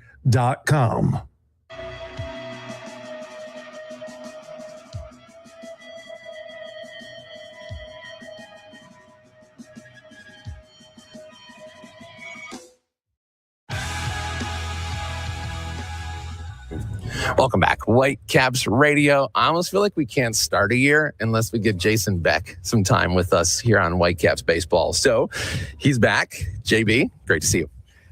Great to see you again. It feels like the unofficial start of the new season.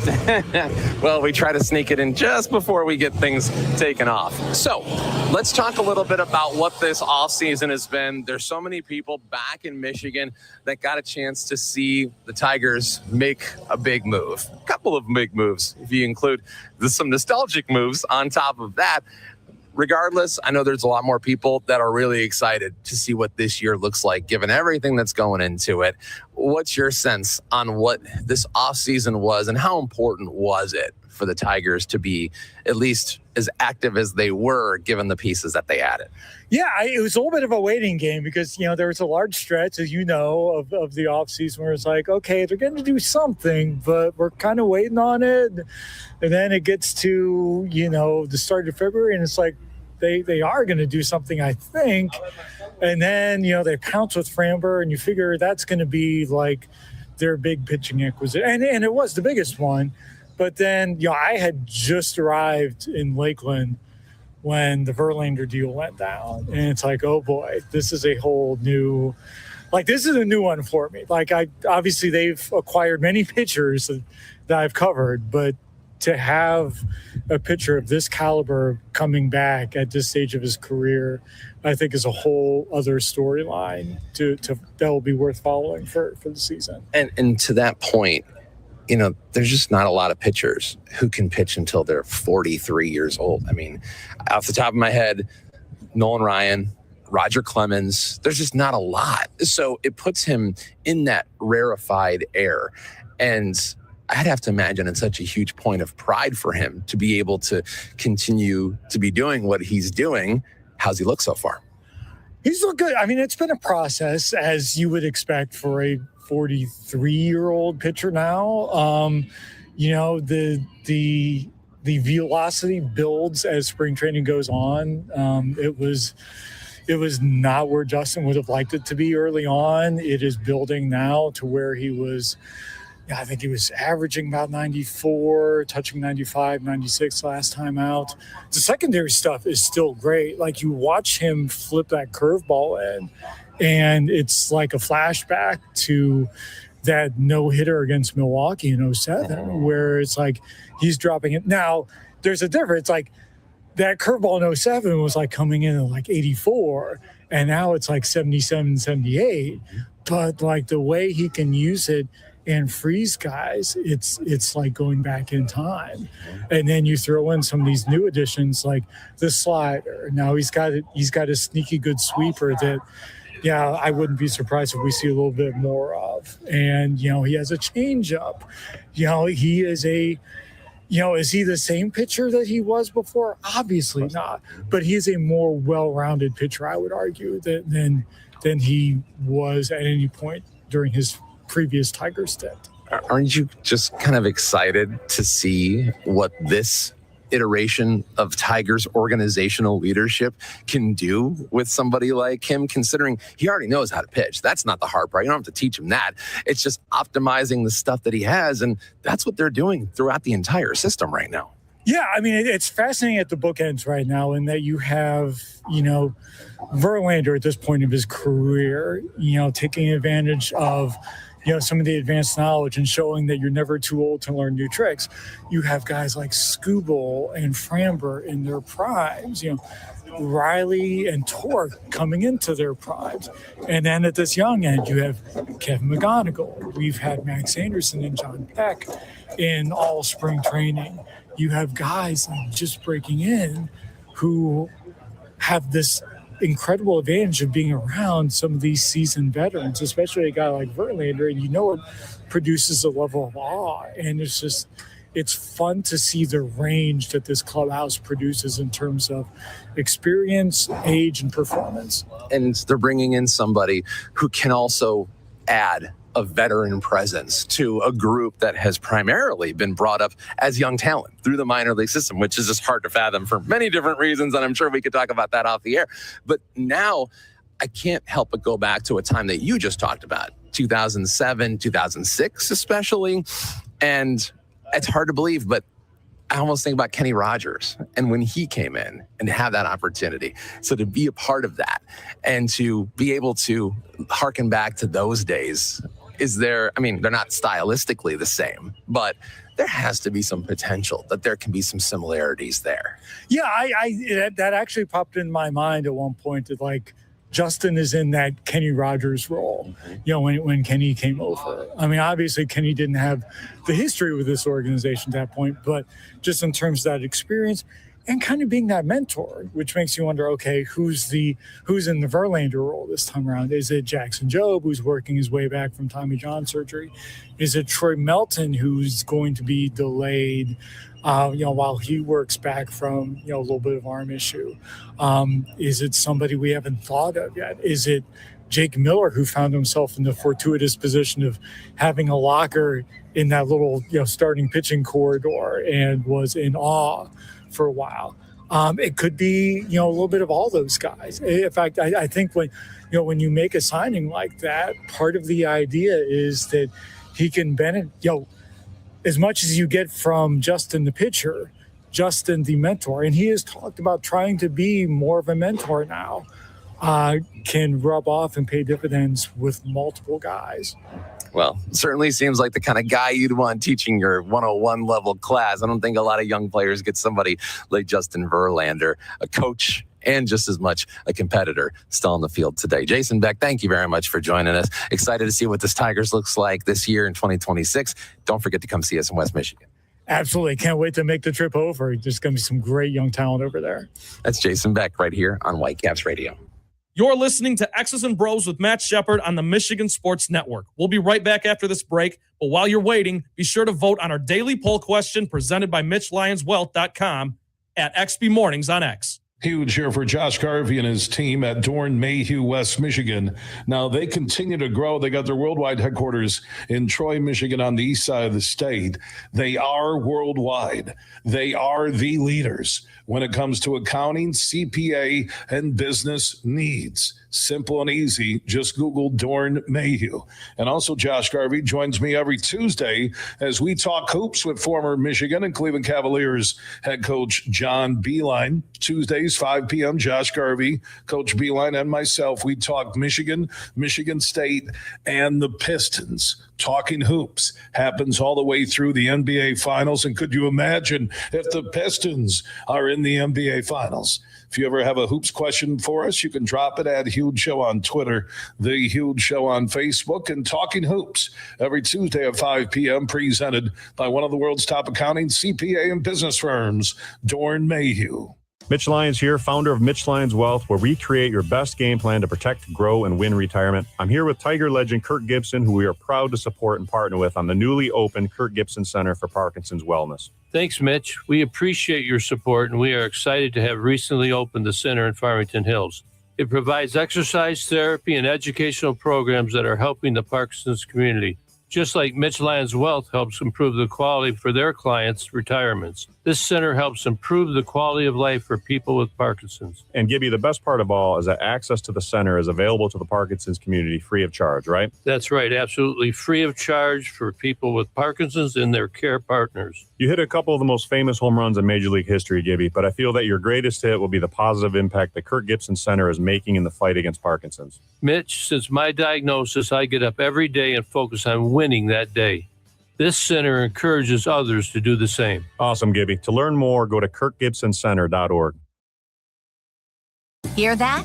That's the sound of saving a good deal more when you shop with M-Perks at Meijer. Some delicious Cosmic Crisp apples, money saved. Meijer Essential Paper Towels, that's money saved. Savings, savings, savings. Because every dollar spent is also points earned in M-Perks, which you can use to save on your next grocery trip or up to $1 off per gallon on your next tank of gas. At Meijer, we work hard to help you save a good deal more for a whole lot less. That's bringing more good to life. Exclusions apply. See mperks.com for details. Ferris Coffee has been family owned and operated for over 100 years. Its popular Den Blend and Dark Roast is more than coffee and more than the official coffee of the Detroit Lions. It's a call to rise. Ferris Coffee and the Lions are the perfect match. They embrace those who show up early, cheer loud, and never back down.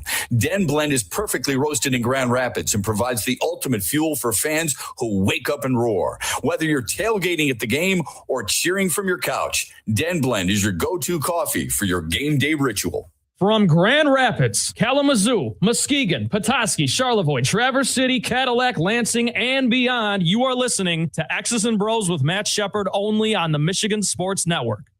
Make sure you listen weekly to our Moving Ferris Forward interviews with Ferris President Bill Pink and other leaders who are moving Ferris forward. Find out more about Big Rapids and Ferris and what they have to offer at ferris.edu.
Friday morning, X's and Bros. Dan Hasty, Trent Valley is our producer.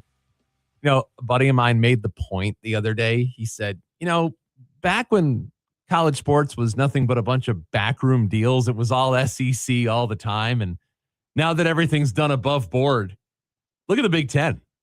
Look at what the Big Ten's been able to do.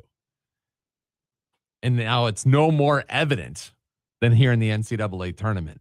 Purdue gets the last second win over Texas. They get Arizona coming up in the round of the Elite Eight. But there's still Michigan. There's Michigan State. There's Iowa. There's Illinois. Iowa had to beat Nebraska, for crying out loud.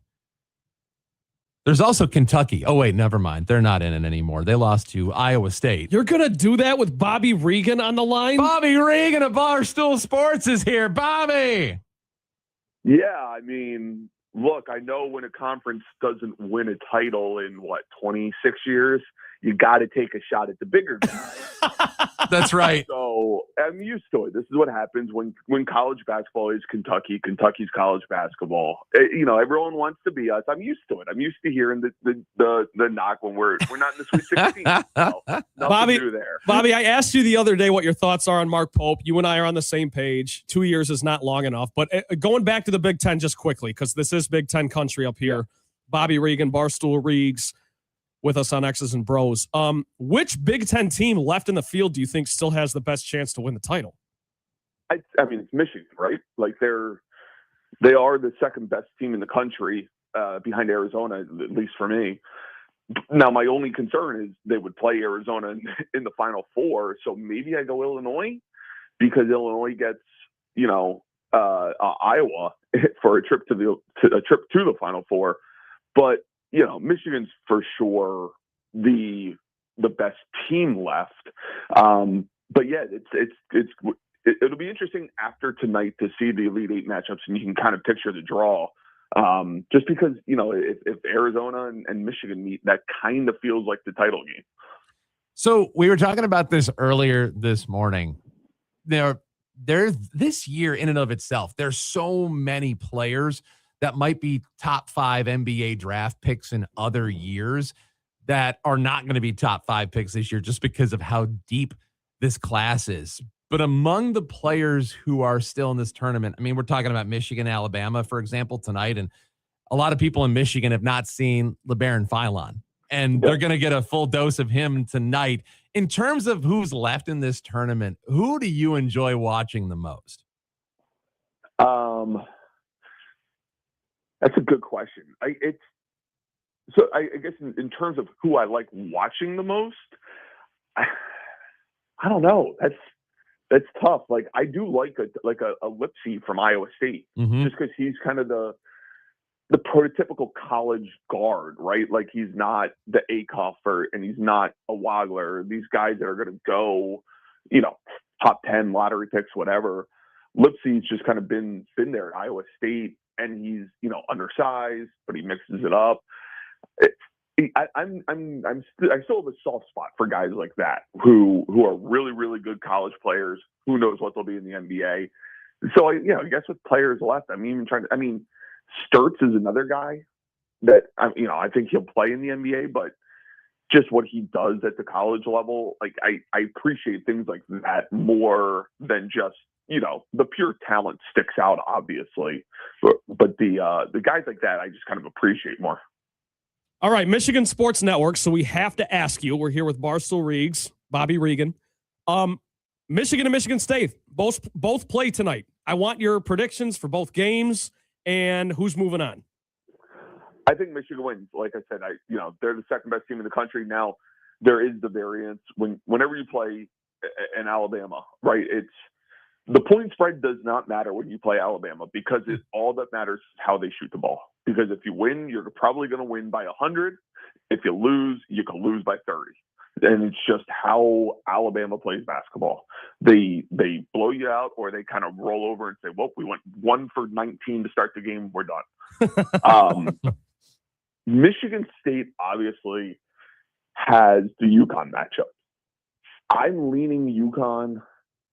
And it's just a flip of a coin. And I like UConn slightly more, especially with like an Alex Caravan, and I think they match up well with what Michigan State wants to do, and the way that they can kind of throw a bunch of different looks at fears. But that East region is just good luck getting out of there with the 3 games left in that region. Hard to believe that if Michigan and Michigan State win tonight, you're looking at 2 of the 8 teams in the Elite 8. And I'm not great with math. I was told there'd be no math, but that would be 25% chance that the state of Michigan ends up with a national basketball championship here in the NCAA. What else are you looking at tonight? I know this is going back a ways, but like, does Pitino versus Duke mean anything to you? Pitino versus Duke, no. I mean, because it's been there, done that. But right. But St. John's versus Duke does something to me. Like this St. John's team trying to get back, and like for me, and I think most people are starting to realize this. Pitino, to me, is one of the 3 greatest college basketball coaches of all time. In some order, it's Krzyzewski, Wooden, Pitino. And if he gets a St. John's team to the Final Four, I don't know how you don't start talking about, the greatest what if is if he doesn't leave for the Celtics, are we talking about the greatest college basketball coach of all time and wins and everything like that? The dude is just unbelievable. Shire, I think Shire is a decent, not decent coach. I do think Shire is a good coach, as much as it pains me to say that, but he blew a lead last year against Houston. He gets beat up a little bit by physical teams. We've seen this happen. Like, he kind of needs to get out of this hurdle. If he gets to Final Four here, I think he'll win me over a little bit more as a coach. But that game does something for me way more than Pitino versus Duke storyline. Well, a spade's a spade, Bobby. And I know that you know this, Bobby Regan, Barstool Reegs. Shire, I'm sorry, in that East region sticks out like a sore thumb. Like, Duke's a very good team, but as far as the coaches in that region, he seems like he's been anointed early to me. Do you agree with that or no? I think he's been anointed. It's kind of weird because I do think he is a good coach. Like, I do think what he is doing at Duke is better than I think most of us thought he would do, because it's hard to follow up, obviously, a legend. You hear that all the time when you look around the sport. 2, he is still winning games and winning big games, but he hasn't won the title. He does stick out because, one, he's so much younger than even Hurley, who's the second youngest coach, or the second youngest coach in that region. Right. But yeah, he does feel like, when everyone wants to rank coaches and rank players, he does feel like the 4th coach in that region, which, again, you're talking about Pitino, Izzo, and Hurley. It's kind of hard not to be 4 out of that group. So I don't know if it's anointed early or just he's just the Duke head coach, which, is always going to draw attention. That's right. Enter name here, Duke head coach. Michigan, right. Alabama, UConn, Michigan State. You've got Duke and St. John's, Iowa State and Tennessee. And then tomorrow, it's that Big Ten presence with Iowa, Illinois, and then Purdue, Arizona. Is anyone going to surprise us out of this group? Stop saying Iowa at this point. They just find ways to win. And, like, you want to talk about a coach that's probably is awesome, but also getting a lot of maybe getting annoying a little too early. Ben McCollum. I mean, he's 44 years old. He's going to be linked to every single big blue blood, however you want to classify the programs, job openings, probably over the next 3 years, barring just a complete Kevin Ollie type meltdown. How do you say? I mean, they were trailing for 38 minutes yesterday, and it just doesn't matter. They just find ways to win. So, and they do have the familiarity playing Illinois. So if there is a surprise, unless you want to say like Tennessee over Iowa State, like that's just a good matchup for Tennessee. But I don't think that would necessarily overly surprise anyone. Now, I do still think it's going to be a fairly chalky Final Four. But if you want to surprise, how do you not say Iowa? I'm glad you mentioned Ben McCollum. and Iowa, because there are two monster jobs open right now. I mean, we're looking at the landscape that is college basketball. Bill Self leaving over at Kansas. We've also got another situation with North Carolina. So now Hubert Davis is out. I would imagine that his name will be talked about, but I also kind of feel like those schools will want to go even bigger. Agree? It's hard to tell. Like Bill Self, that hasn't been official or anything like that yet, so we don't know what's going on there. What I'm curious about is if UNC hires from the college ranks and they don't hire Billy Donovan, the chain reaction, right? We saw that 2 years ago when Andy Enfield left USC to SMU, that let Muss leave Arkansas to take USC. Arkansas gets Calipari from Kentucky. Kentucky gets Pope from BYU. So that sort of chain reaction is where, who knows what jobs will open up. And it might not be the UNC job that McCollum is really linked to. It could be that second job that's still I don't know, like let's just say a power conference team that has a lot of money and a lot more history than Iowa. Does that entice him to leave? He's an Iowa guy, so I don't know. But I'm just saying, Iowa fans, get ready to learn. Your coach is going to be linked to every single job possible. All right, Bobby, I can't help myself as a proud Michigan State alum. I know this is radio, but I'm dressed head to toe in green right now. He is. And our listeners know that. I'm a Michigan State guy. If this is it for Michigan State and they lose to UConn, who's won a couple titles in the last couple of years, will we talk about, it's just another Sweet 16 for Tom Izzo, or will it be they underachieved? What do you say? I think it was a fine year. Like, I don't think Michigan State's a title team. I always thought they were kind of a Final Four team. If when you're talking like tiers of who I think could really win a title, who had a Final Four type caliber team, that's kind of where Michigan State felt for me, was that next tier below the Arizonas, the Michigans, those teams of the world. But now that's not to say that you shouldn't be upset about losing. It's also part of the break of the tournament is you get this matchup. You get put in the East region, everything holds serve. You get these four monster teams. I don't know how I'd rank the four teams. Michigan State could be the fourth, like the St. Johnson. I absolutely love. So I don't think people should look at it as a failure of just another Sweet 16. I think it's fine with a bad break in terms of matchups in the tournament. Sort of feels like most years MSU shows up when you're not talking about them. Those years where we're not really thinking about them. There's other heavyweights, and yet again, here they are. Bobby Regan of Barstool Sports. Enjoy the games tonight, my man. Thanks for the time. Thanks, Bobby. Kind of turned into a vampire there at the very end. That's our equipment's fault. Shocker. I love to count. Look, but you know what? He made some really good points. And as we look into everything that is tonight, right now, Michigan, the biggest favorite of any of the games on the slate. And they should be, by the way. They have earned that. I want to make that clear because I think everyone out there listening that knows I'm a Michigan State guy, they think I just am biased towards Michigan, hate Michigan. No, they deserve to be where they're at, Dan. You got Duke, who's sitting at -6.5. Michigan's at -8.5, by the way. But Iowa State over Tennessee, that's the current favorite. UConn is the closest favorite of any of the games tonight over Michigan State. They're just 1.5. So that really is a true toss-up between those Pick two. 'em, almost. I mean, it's not officially a pick 'em, but who's your pick tonight? Well, both games. So Michigan over Alabama for sure. I feel confident in that. I also feel confident that they'll cover 8.5, as a matter of fact. Because, Really? We were talking to Bobby about it, and he said that Alabama tends to go where they beat you by 30 or they lose by 30, but they don't often play teams as talented as Michigan.